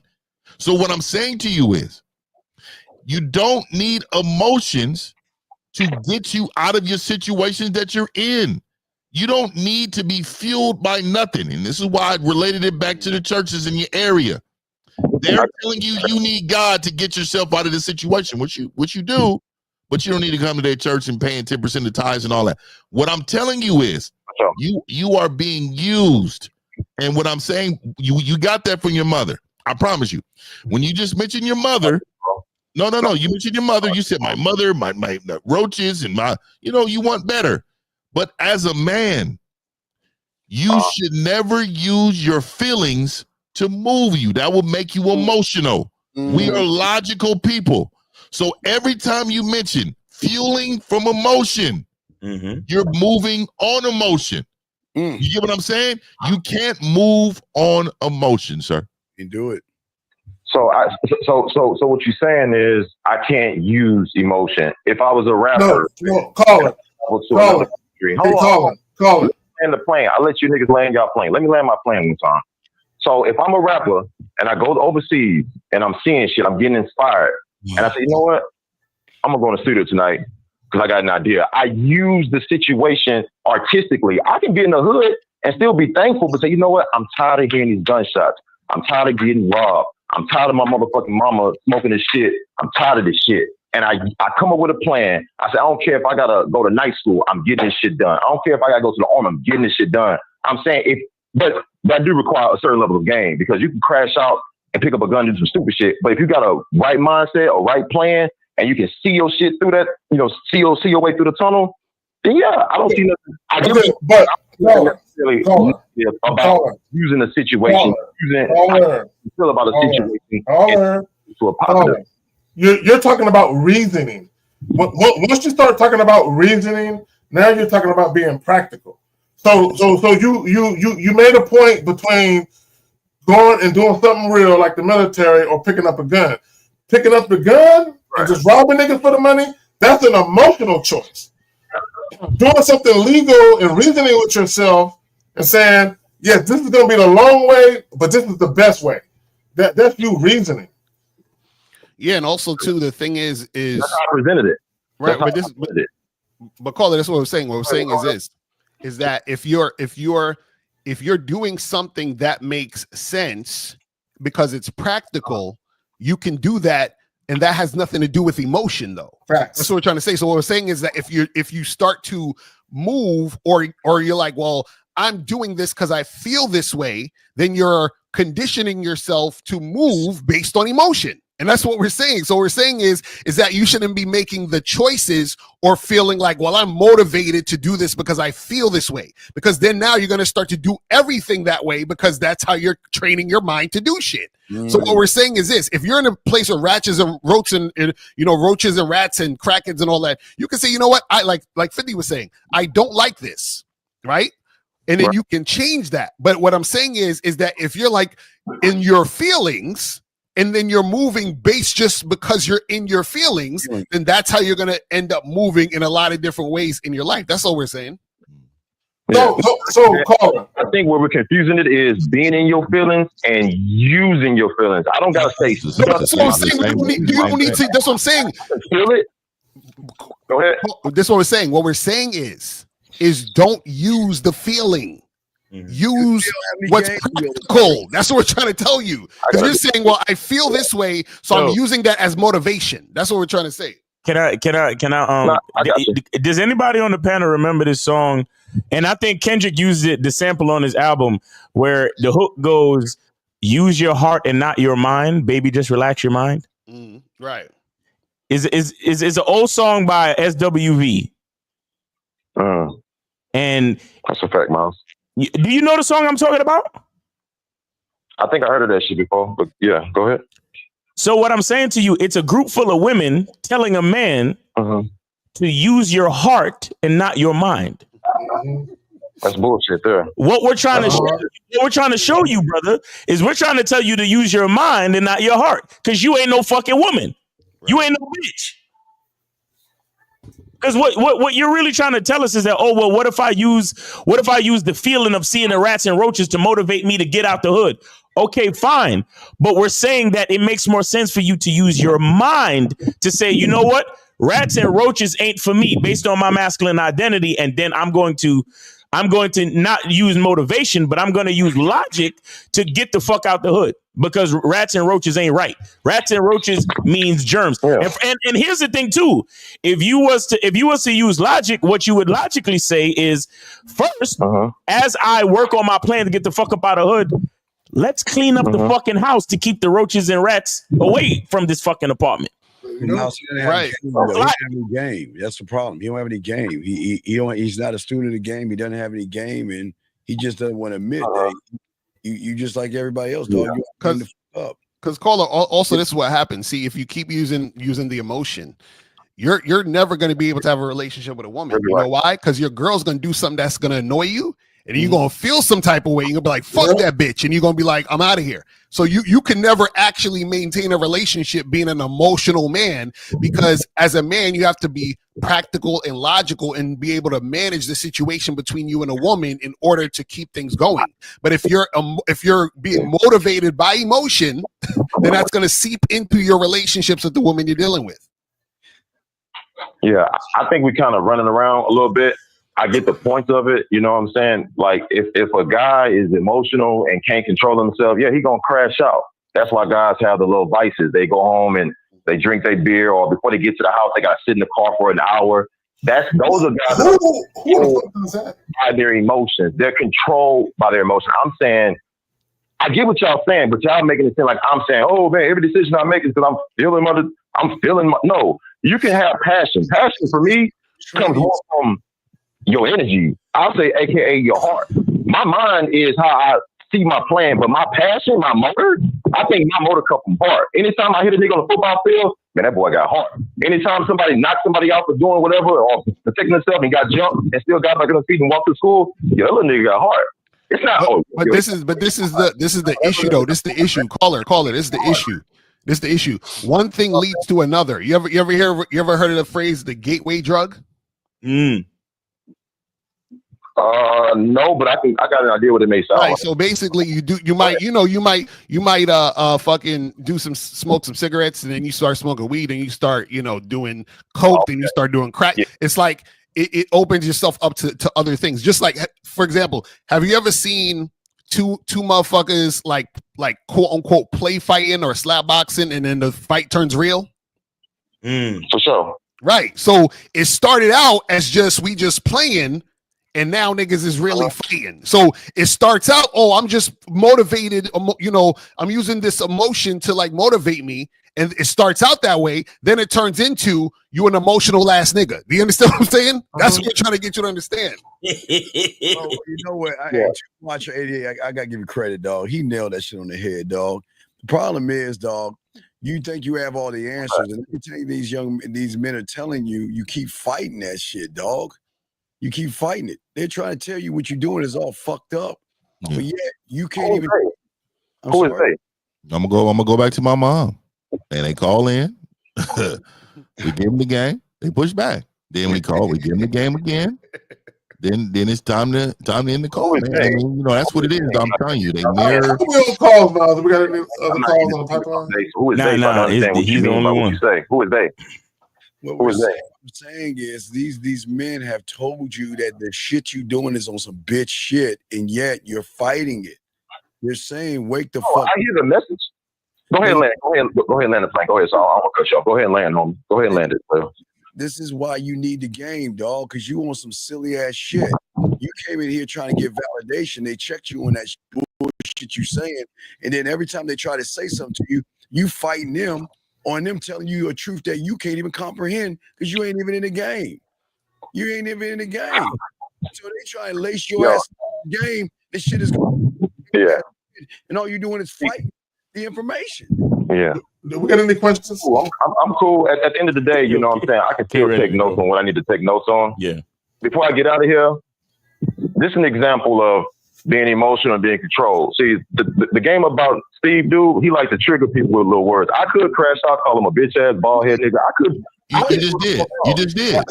You just did. That's what we talking about. You just did. That's exactly what we talking about right now. You just did. That's called being passive aggressive. Yeah, And you're passive aggressive when you're in your feelings. I could be emotional, call him out of game. Yeah, I could tell him he's a fuck nigga. He don't get nothing in life. I could tell him he don't get no pussy. I could tell him that he's a bitch ass nigga. Yeah, this is women. Why are you looking at me and what I look like, dog? He ain't looking at you. He's that nigga in that video looking out the window. It's crazy. Yeah. That's him. But this was exactly the point. I don't like passive aggressive. You see how the emotion came out? Because he triggered me. Steve, he's a triggerer. He triggers emotion. Now I could easily say he's a bitch. Between somebody being emotional and someone having control of other emotions. I could, because the guy Steve, he likes to say things about this and now you a bitch, you triggered, or you don't hate yourself, or whatever the fuck you be saying, and that's fine. That's why I see that a lot of people can jump out of character. But for me, I know who I am. Steve, ain't nothing going on this show going to make me feel a certain way where I doubt myself. Nothing on this show is going to make me doubt myself, but I can understand the message, the silver lining. That's why I chip in. I call it because I can always find the silver lining through all the nonsense if there's nonsense being applied. But I appreciate this show, man. You don't, run your ass off now like a little bitch, because now we trying to lay the fucking ass. I'm right here, homie. I'm right here. What's up? I'm right here. What's up? Look. You're mad because you wanted us to validate your bitch ass. And because I That's not what I said, homie. You're all mad. Hey, wait, Steve's bald. What'd you say? My bald head? Hey, like my bald head, baby. Cool out. Hey, nigga, hey, man, let me just say this about bald heads, man. Okay. I want to say this, man. Go ahead, hey, dog, there was a person who said this. I don't know who it was. He said the only way they get to rub on my bald head if their legs is on my shoulder and we in the bed. You understand me? So don't hate on a nigga and what he got going on up top, because bitches love it. Right, they love it, but the worst part is, bitch. I never hate this player. Y'all what I'm saying is, hey, I ain't got to throw salt on none of you niggas, bro, and I hope y'all don't got to throw none on me. I'm just calling to the show. You just did, though. I ain't got to be twisted. No, I'm throwing salt on that emotion. I'm throwing salt on that. Emotional men want to jump in and cut a nigga off every time, bro. Yeah. We are. We are men. We try to dominate each other. That's what we do. Hear that shit you say. No, it's not all good, because I guess I gotta give me a motherfucking microphone and start me up the show so I can cut niggas off, huh? You should get a microphone, but just don't teach. You should. Give me a laptop so I can have niggas call in, send me some money so I can cut niggas off. Hey, please don't. This is what I'm saying. This is what we talking about with the emotion. This is how the game go. Nigga can't talk. That's how the game goes. Yeah, I just don't want you to teach. Please have call-in shows, but don't teach. Just listen. That's how the game goes. Cut niggas off. Cut niggas off. Go ahead and land it. Go ahead and land it so I can hear the shit. Caller. The thing is this, is that, see, when you have your show, right, you're the main attraction of the show. You understand what I'm saying? So you have the main attraction, and then you have the secondary things. You see what I'm saying? You're the secondary thing. You understand? So of course you're gonna get cut off because you're not the main attraction. Like the main nigga, but go ahead, homie, go ahead. Hey, that's what we're trying to teach you. We keep trying to teach you, and then you're getting emotional. No. Listen. Hey man, hey L. There are men with Audis, and then there's men with innies. Go ahead and talk. Young man. You either have an Audi or you have an innie. You know what I mean? Dumbass, what we're trying to say is, look, you gotta understand something. Okay, Shout out look. to you, closer. Okay, young man, you're a bona fide fucking loser, and we're winning, okay. I'm gonna keep it with you. Okay, so that means that when you're in your loser ass mouth, we don't want to intoxicate these young men with that poison that's coming out of your pussified ass. So we've got to give, and we got to cut you off sometimes because the shit you saying is so fucking feminine. And then you get mad at us. You think we're being mean to you? We're lacing your fucking ass up to learn how to shut your conversation, player. You know what? I can see why you have a hard day at work. I can see why you have a hard day at work. I can see why it's like inside of you is very, very gentle. And I know that your blood flow, your blood inside of you that's flowing. I'm just telling you. Find out for yourself, homie. You see this emotion? Now, let me tell you something. Now, and so now you got me to talking shit, and I'm gonna talk some shit now. But let me tell you something. Any man has bad days, and any man that goes to work and is mad at his boss, any man that bring all that emotion home, I fucks them niggas up. You was the nigga. I'm telling you right now. You was the nigga that was walking around crying in the principal office because a nigga just slapped you. No, I'm dead serious. Hey. I'm gonna tell you one thing about Rita's comment at 12:34. Rita Simone. One thing about 50. You see where I'm at all the time. Just let me know when you're there. Just let me know when you're there, dog. You're trying to save face right now. Hit me on the back end, and then we can show people our conversation. Hit me on the back end. You know what it is, dog. You know what it is, dog. You know exactly what it is. You are one of these men. I tell you right now that when I see you, you're gonna try to shake my hand. You're going to reach out and try to shake my hand and be like, oh, man, you know, bro, you was coming at me a little crazy. And I'm coming with my fist balled up because I'm ready for it at all times. And I'm going to tell you, man, you're not built for you're not built for this. You're calling into a show. You're calling in a show talking about your emotions. I'm going to tell you right now, dog, you're using a gun. You don't use fists because you don't have none of that. I'm telling you, you're the guy that's on CNN crashing out, shooting 8 people because you had a bad day. See that? I respect the show. I gave my number. Use it how you want to use it. Hey, shoot me this nigga number, man. This nigga ain't got no money, man. Nigga, who's this nigga, man? Who are you? Hey, who are you? I'm gonna give you about an hour, right? I'm gonna give you about an hour, and you may unalive yourself. You got a real bad day today. Hey, every day that your boss is talking to you, what I want you to know is that 50's in back of your head saying, nigga, you's a bitch. You's a fucking bitch. No, nigga. You're not a half bitch. You're not a kind of a bitch. You're a full grown man bitch. All right. Caller, hey, we appreciate you, buddy. Take it easy. Hey, take it easy, bro. All right now. This nigga's a clown. This nigga came in shaking our hands. He got triggered by Steve.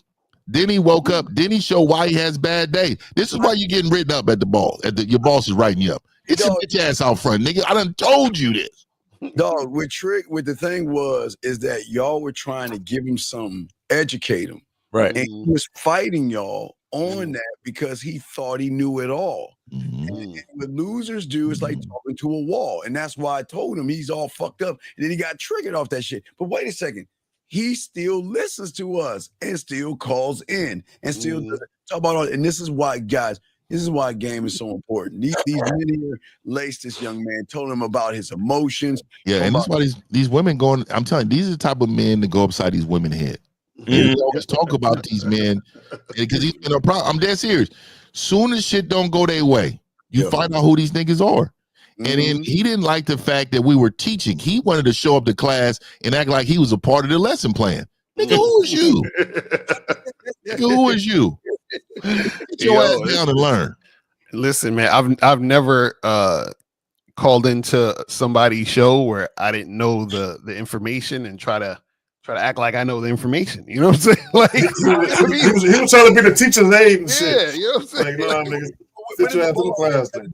But what is it about? What does my bald head got to do with everything? I like my bald head. I like Steve, you know what it is? He was projecting because I think he feels like if he was bald, he wouldn't be attractive. Right. So he was projecting how he would personally feel if he was bald. I like my look. But that's all I'm saying. It's the slippery slope. No anonymous calls. No anonymous calls. Fuck out of here. Yeah, I don't never do that. Fuck that. Yeah, I don't understand. It's not trigger, gentlemen.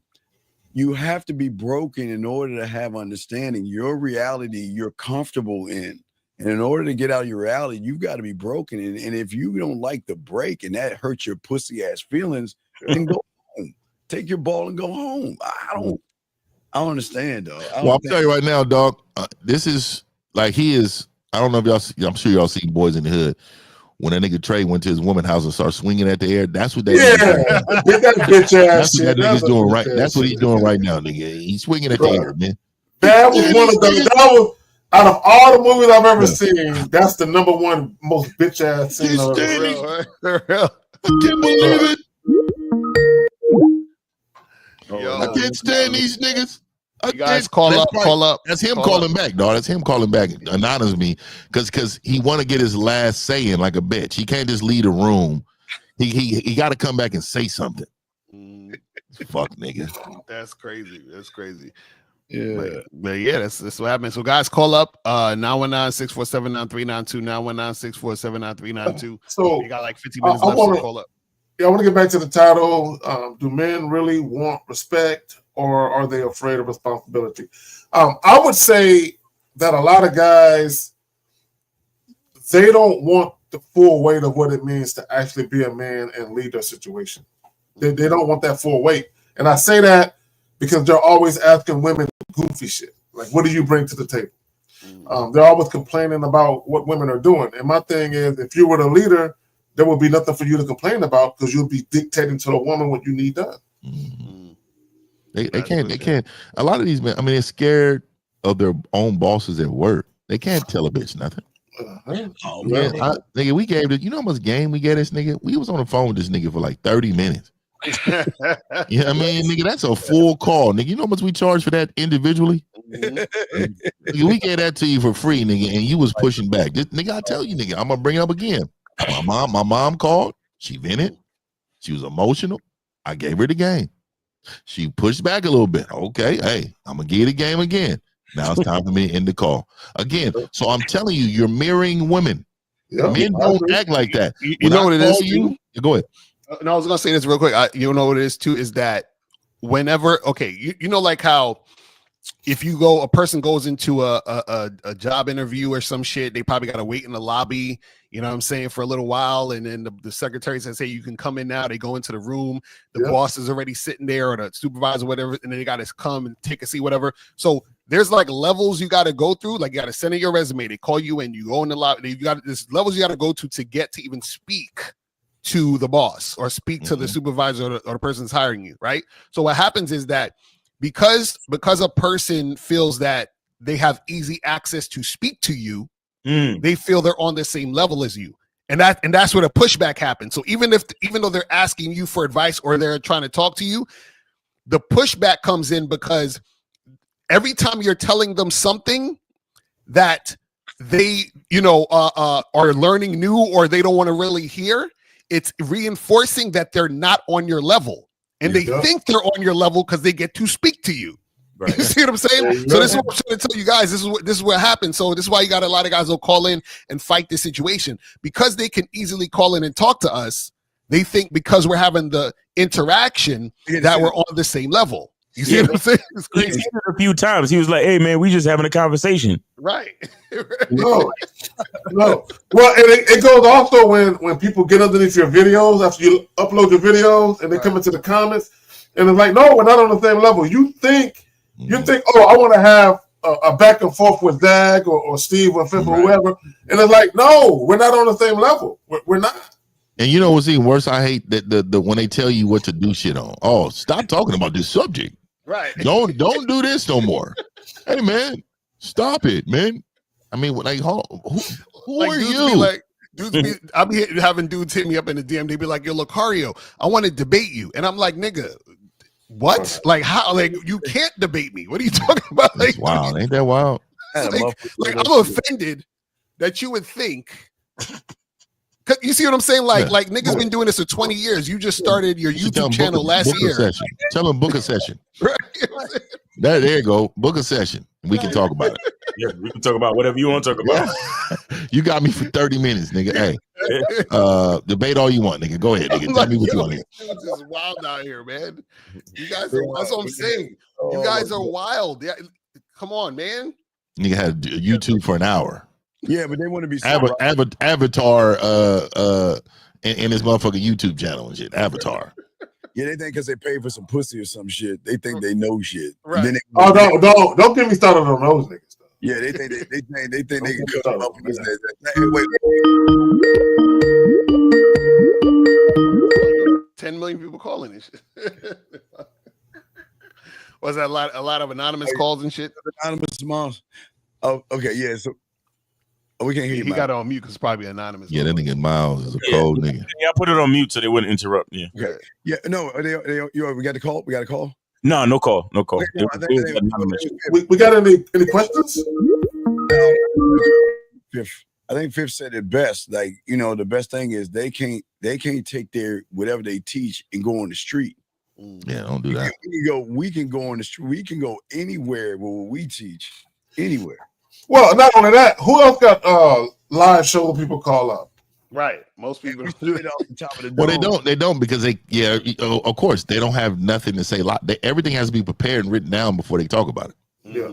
It can't come out there. See, this is why when you say rappers, like it's freestyle niggas, and then there's niggas that have to write bars. Right. Right. Yeah.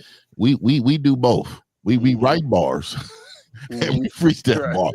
Nigga, we're the best. We're the best out here. Facts. Real talk. I'm gonna keep it 100, man. But man, back to the subject real quick, man. That man they called him mirrored exactly this guy in the car. He wanted a safe place. He wanted to plead his case on hitting his bag and being fueled by his loser life. Yeah, I'm sorry. There was that right there. I think we did this one. Oh no, we had the phone. No, we didn't get it. We didn't get it. We get to it. Okay, go ahead. But yeah, he's talking about men have a hard life, while women have it easy. All that you have to do is open OnlyFans and get money, and men have to I guess deal with rejection. What's the thing? You guys make it easy for women. Like y'all the ones who paying for the OnlyFans. You know what I'm saying? Like how you mad at the woman for doing OnlyFans? There you go. And y'all niggas is paying. Like, yo, there's this chick that I heard she made like $49 million off of OnlyFans. We got a call? Let's go. You're on mute, Miles. Yeah, I'm Hold on. Yeah, 402, you are on live with the Real Game No Theory panel. Name, age, city. How can we help you? Yep, my name is Joshua. I'm 35 years old. I can still hear you, Miles, even though they couldn't. Okay, so I'm going to try to give this surface level real quick, and then I'll allow you guys to ask questions if you need any more information. So 5 months ago, I received a call from a company that offered me a good position and offered me a certain salary to move to their city. Okay, so I accepted it. I moved here. 5 months into it, they pulled me into the office last week or this past week and demoted me and took money away from me. On from what their words are my performance. And so I'm trying to tie this into my emotions as a man and how I move from here, and maybe just try to get some different perspectives on how I should move from here. I mean, I've been contemplating it for hours, but I'm just not sure maybe how I should move in this situation. Okay. This is what I will say. You need to be looking for another job ASAP. I'll say that much. And also, you can feel how you feel. We're not like, you could be upset about it if you want. What we're saying is that don't let your emotion cloud your judgment, or don't act through emotion. Do you understand? So now what you should say is, okay, well, let me look at the facts and let me look at what's actually going on. I got to this job, you know, they demoted me and my pay or whatever it is.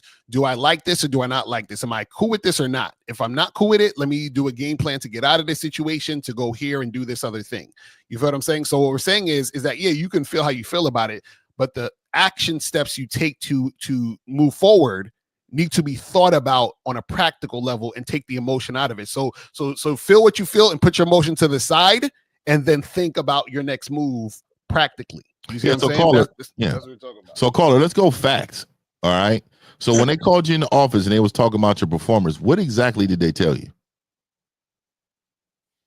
Okay, so I'm a water engineering and do with underground.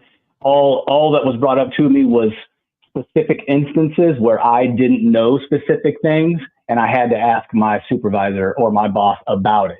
And that happened 4 times out of 12. And I brought that back to them. Everything they brought up to me, I was able to rebuttal back to them and it brought them to the truth and showed them my perspective of it.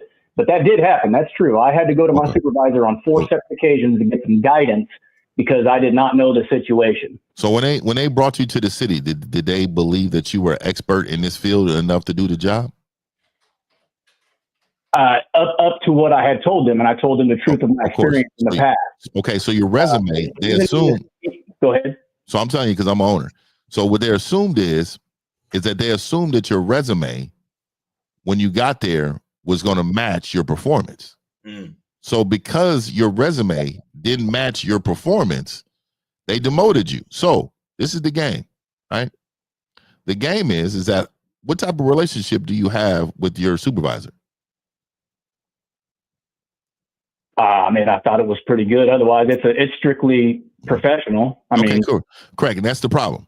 So what y'all don't understand is that when a person feels like you are a genuinely good person and you work extremely hard and they know that you rock with them personally, the likelihood of you being in this position is very low, right? Because what they try to do is they try to give you a heads up. Like, hey man, I'm letting you know, man, you done asked 2 questions already. So like you gotta really be up on your game, because when you start asking too many questions, you're gonna ruin your situation here. So let me give you the game. So let me just tell you why you failed that position. It's because you didn't have game to be in that situation. So what I do is, and I told the last caller this bitch ass. I'm telling you, when you get into the position of being an employee for somebody, you still need to lead these people. I come in, hey, what's going on, man? Let me tell you something. I've had a lot of superiors in my day, but I've never had one more knowledgeable than you. And I really, really, really, really need to be the biggest, best person. I thought I was knowledgeable, but you, sir, you are knowledgeable. And so let me just tell you this. Let me say this to you. I want you to teach me everything you know, because I need to be you in this little. So what I'm doing is I'm using his power against him. So what I'm telling him is what he needs to hear in order to make me better than him. So again, now he's saying, man, this is my protege.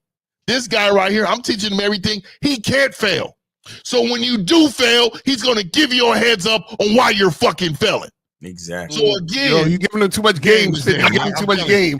You're giving him too much game, 50. You gotta pay for that. You're giving him too much game. I'm telling you. How it feels, Lucario? You see? I know. I see now, because Miles be saying I'll be giving him too much game. I ain't realize that was bars. Okay, y'all need to pay for that. Right. So caller, do you understand? Hell yeah, I understand. And ultimately, I wish I could sit with 50 and talk about some past experiences. But no, bro, hey, brother, what's wrong with you? You can't. You're talking to a coach. Go to Mr1950.com. Stop wishing and make it so. What the fuck are we talking about? Exactly. Get coaching. And this is what I do, man. I own a business. I mean, this is what I do, brother. You got to understand, you will never fail if they believe you want to win. Because they think that you're already winning. Oh, let me put him down. Let me show him that he needs to tighten up and get better. The relationship that you build with the people around you would always keep you afloat. If you don't have a relationship, the paperwork will find you and they will tell you don't have a relationship with me. I promise you, man. So yeah, and let me say this. And to your point, Phil, when y'all at these jobs, because we're talking about the power of influence.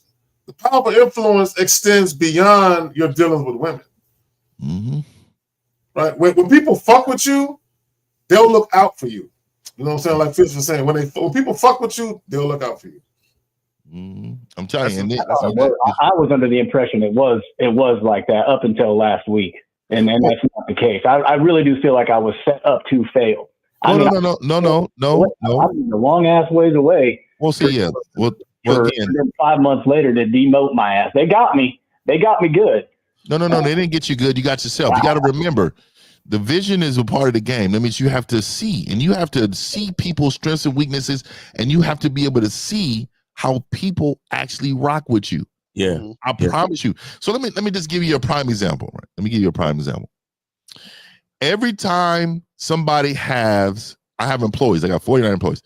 Every time somebody has a family issue, something's going on in their family, and they tell me this, I send them a basket full of things that I know that they possibly like, or their family or kids or whatever, right? Now, I do that because I want to show them that I genuinely care about them as a person. It has nothing to do with the job. I genuinely care about what you told me. When people know that you genuinely care about the person and not the business, they will go out their way to help you. So again, there are times when you got there in the last 6 months, I'm pretty sure you've had conversations about him and his kids. Oh, when are their birthdays? Oh, you and your wife's anniversary? Hey, here goes a gift card for you and your wife's anniversary. This is game. And I'm trying to tell you, greasing the wheel.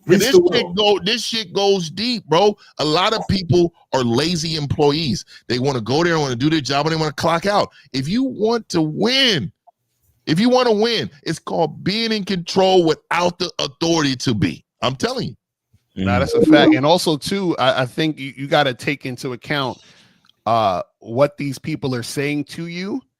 And that'll show you how they view you also, because you said that you asked somebody how to do something 4 times, right? Is he still in line? Yeah, he's still. That's So you said you asked someone to do something 4 times, right?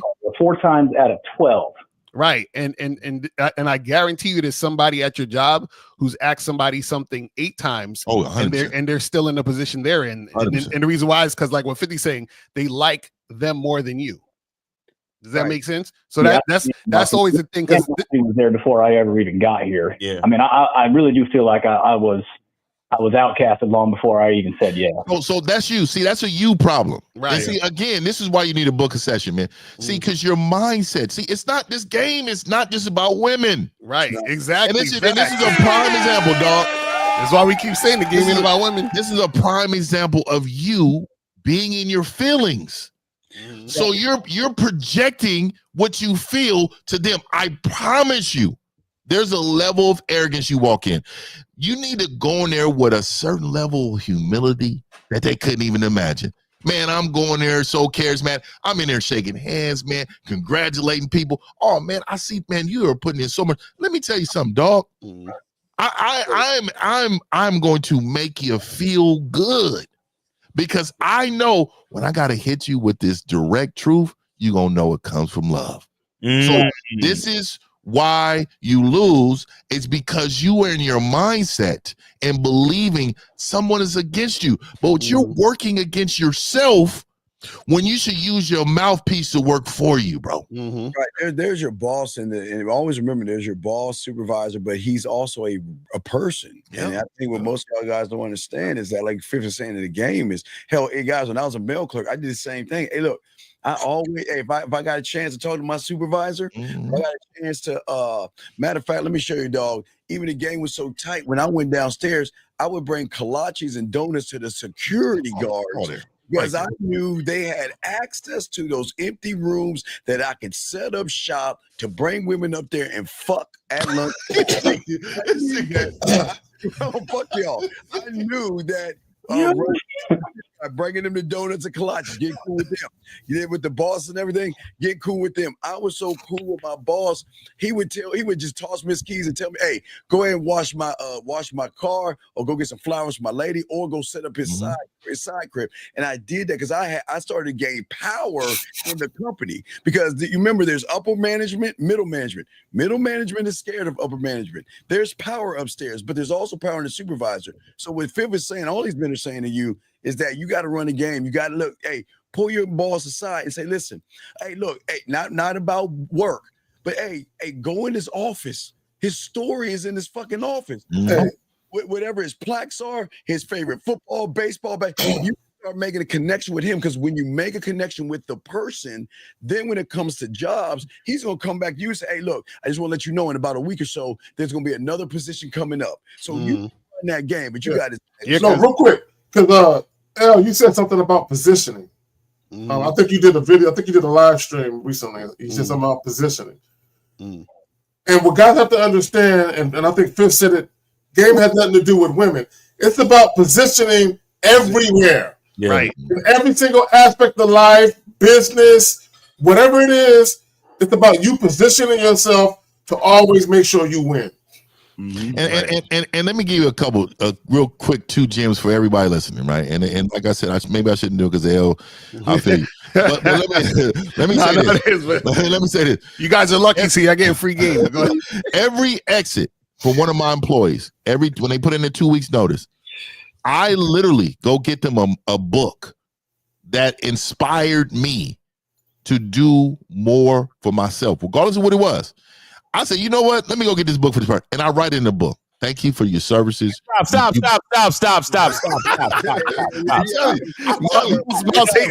niggas get free game. No. Hey, listen. Hey, caller. Go schedule your consultation with 50. Okay, go to Mr1950.com. Schedule your consultation. Okay. Yeah, I appreciate y'all helping me out, man. I'm gonna start calling Miles the game gatekeeper. All right. Yeah, he said his name is Joshua. Look out for him. All right, 50. Yeah. Go ahead and come in, man. I mean, well, no, Diddy. Go ahead and email me, and we can walk and we rock on the back end, man. Yep. All right, man. Caller, appreciate you, man. Thanks for calling, man. Yes, sir. Take it easy, brother. Yeah, man. Yeah. I can't be giving up this fucking game. That's how I feel about Zag. I feel like about Zag, and I tell Zag all the time, man, you do it too much, dog. The game is just that heavy. That's 410. You are on live with the Real Game No Theory panel. Name City. What's up? 410. Go ahead. Yeah, hey, what's up, fellas? Hey, man, that last conversation was a good one. Yes, it was kind of worth the wait. But anyway, got a question for you, kind of on that same wave.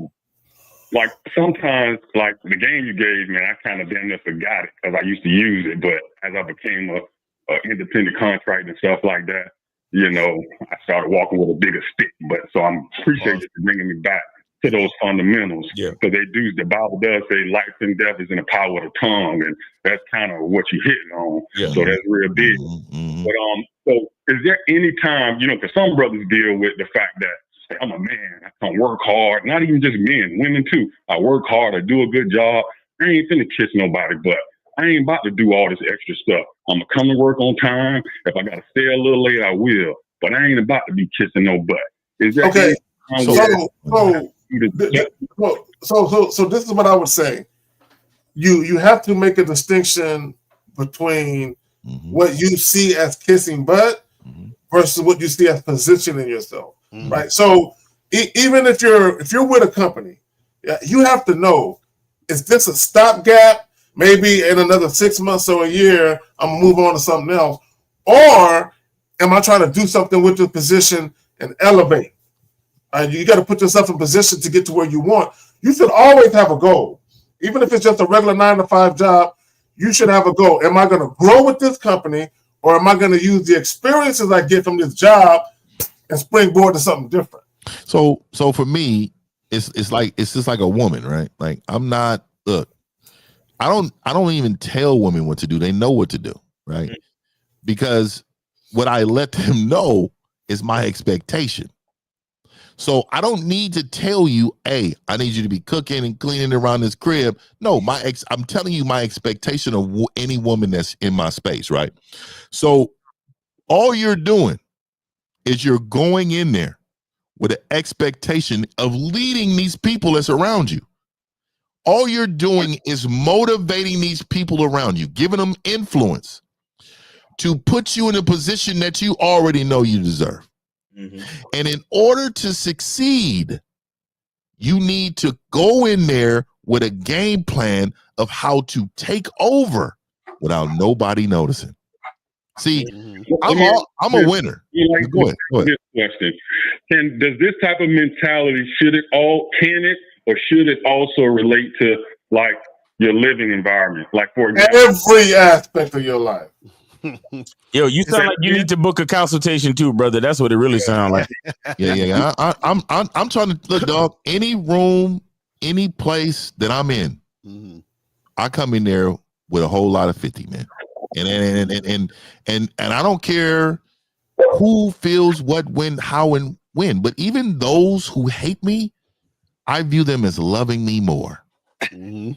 I don't even view this as hate. You just love me more than everybody else. So it's just overwhelming you. So you have to be mad at how much you love me. Right, you know exactly. That's the fact, because it's all that emotion. You see what I'm saying? It goes back to that emotional. Yeah, there it is. Let's go, guys. You got to understand something. You got to understand something. See. You know, the thing is, they have this saying that, you know, it's not what is it? It's not personal. It's just business or whatever. But it actually is personal too. And the reason why, what I mean by that is this, is that what happens is people are going to gravitate and interact with people they like. You see what I'm saying? And so what happens is that when you're likable, right, then people want to interact with you more, and you're more valuable to those people because you're likable. Now, this is the thing though. You're not kissing someone's ass, right? What you're doing, like 50 was saying, is that you're able to navigate and manage. Because remember, a leader is a manager. So what you're doing is you're managing every situation you're in, right? Not only to benefit yourself, but you benefit others by managing those people and putting things in a certain position in a certain way. Do you see what I'm saying? Because what's going to happen is that because you're doing that, you're elevating yourself, but you're also elevating the people around you. So it's just like if you're on a job and let's say, like, for example, 50, you're talking about that person, you say, hey, you're really good, supervisor, how do you do this, do that, and do that, right?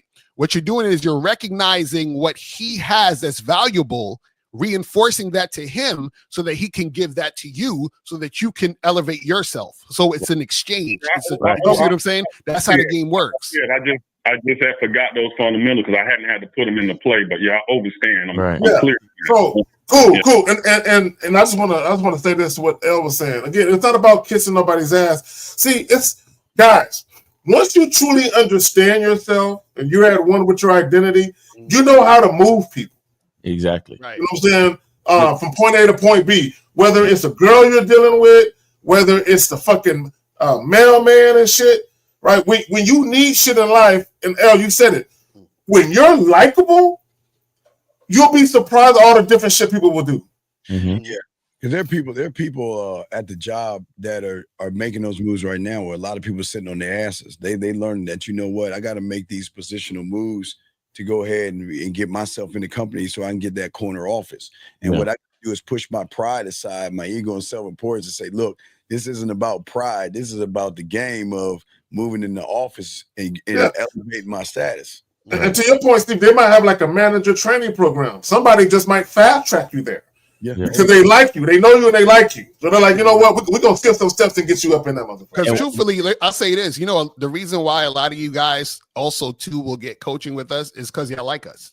you'll buy the products because y'all like us. You understand what I'm saying? Like there's something about this person that I resonate with, and you see what I'm saying? This is what makes you, what motivates you to actually make it happen. I don't like no men, but I respect them. I respect you know what I'm saying? But it makes the world go around. You know what I'm saying? When you can relate to people, because if you think about relationships, any type of relationship is I relate to that person. Exactly. This is why you'll choose this girl to be in a relationship with and not her. She's more relatable to you. Right. Yeah, but you know, but what, that can bite him in the ass as well, because you know, a lot of people, and I've always learned this about the game, a lot of young men will relate based off of skin color, or they'll base off of age versus information. So it can bite him in the ass sometime as well. Right. I think the ones that they should actually look for is the one they don't like, because that means that person is doing something to them that's moving them in such a way they need to figure out, well, why don't I like him? Is it the fact that you hate him, or you hate the message? Okay, hold on, real quick. Denzel, put Denzel's comment up there. See, this is how these niggas are slow. Stupid shit. Bro, it's not. Y'all are so dumb, guys. It's not about getting people to like you. It's okay, guys. Let me put it another way. God damn it! When you just a cool, solid dude, you don't fuck with nobody. You don't come to fuck with nobody. The byproduct of being that way is there are people who will like you. If you know that, why wouldn't you take advantage of that position? Okay, right. So it's about being. So what we're saying is we're not trying to get no one to like us. We are likable. That's what you guys gotta understand. It's a difference. Yeah. I want to say this real quick, and you know, there's a level of when you have a certain level of game, when you have a certain level of confidence and understanding, right? What happens is you create what they call thoughtfulness, right? And the reason why you can recognize how to move people, as somebody stated earlier, is because you understand yourself. You understand what moves you, and because because we are connected in a lot of different ways. When you understand yourself to a certain extent and you see a certain level of value in yourself, then that thoughtfulness, it literally shows you how to affect someone in a certain way. So because you see a certain level of value in yourself, then you start to be thoughtful about the value that you see in others. And then you realize that you can use that to move people. You can use that to affect people. You can use that to affect change in your life. This is why this all goes back to the beginning of the show. You like a lot of cats, you live by default. Now you're doing what you're doing. 50 day. You give too much fucking game. You got to keep yourself.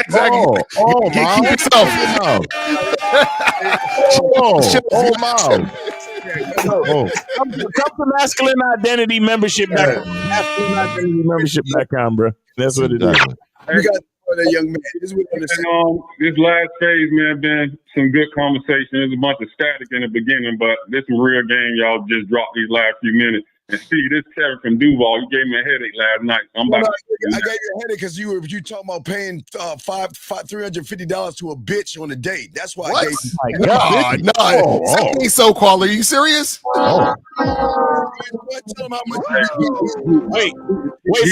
So the only time it's not kissing ass is when it's a bitch, right? 300. Hey man, you know what you can do with $350? A little yachty ass type nigga. That's gonna be the next slang. We just gonna call it Lil Yachty. You out here little Yachty in our here. No, I'm gonna let y'all go because I ain't the one to disrespect.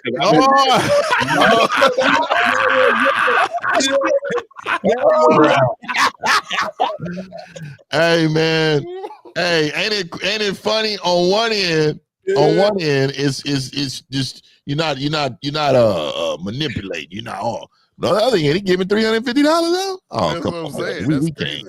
Talking about he should be giving up $350. I told him you sick as fuck doing that. Hey, Steve be having them, nigga. They be noble. Yeah, man.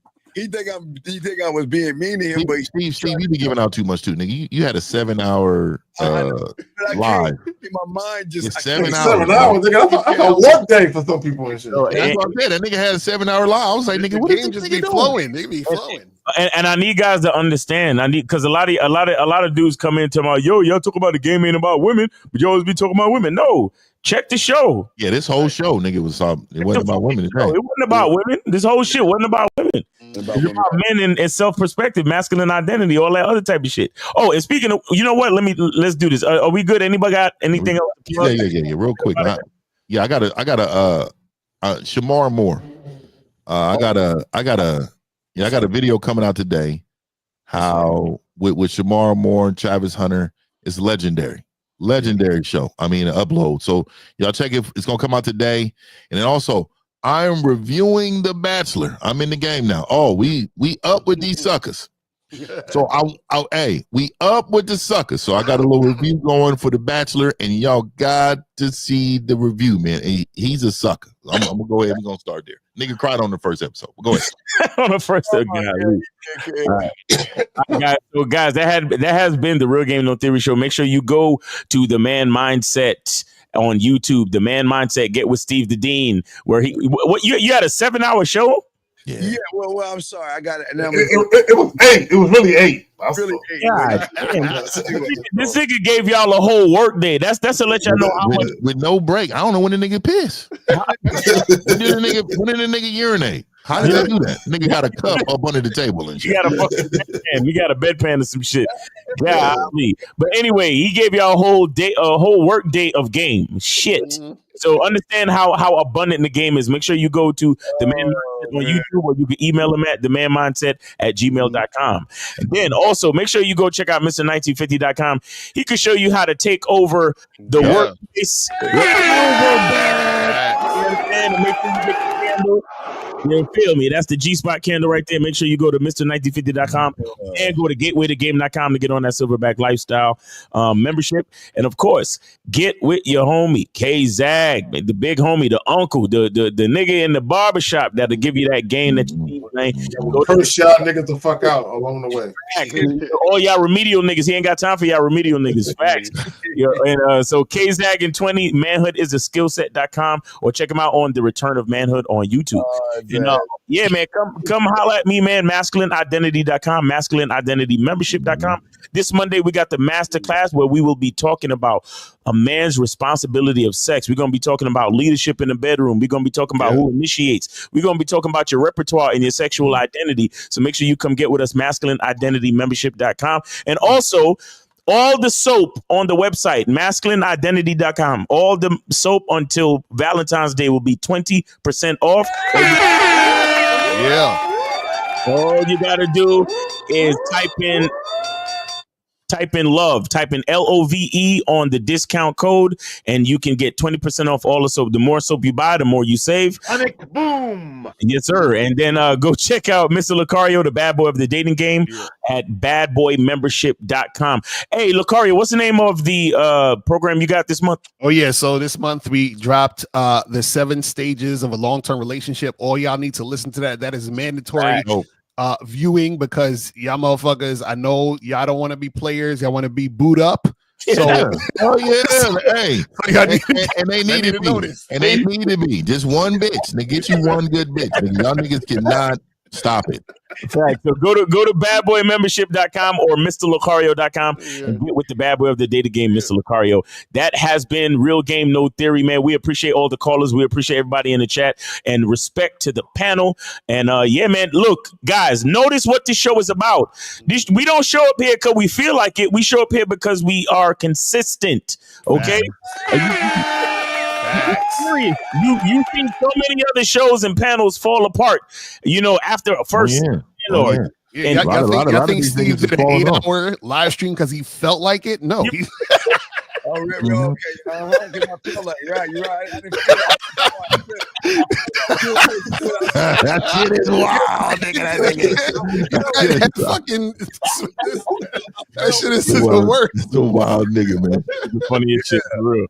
But man, guys, we appreciate y'all. God willing, we'll be here next Sunday, 12 noon. So make sure you stay tuned. We appreciate y'all. Take it easy, man. That has been Real.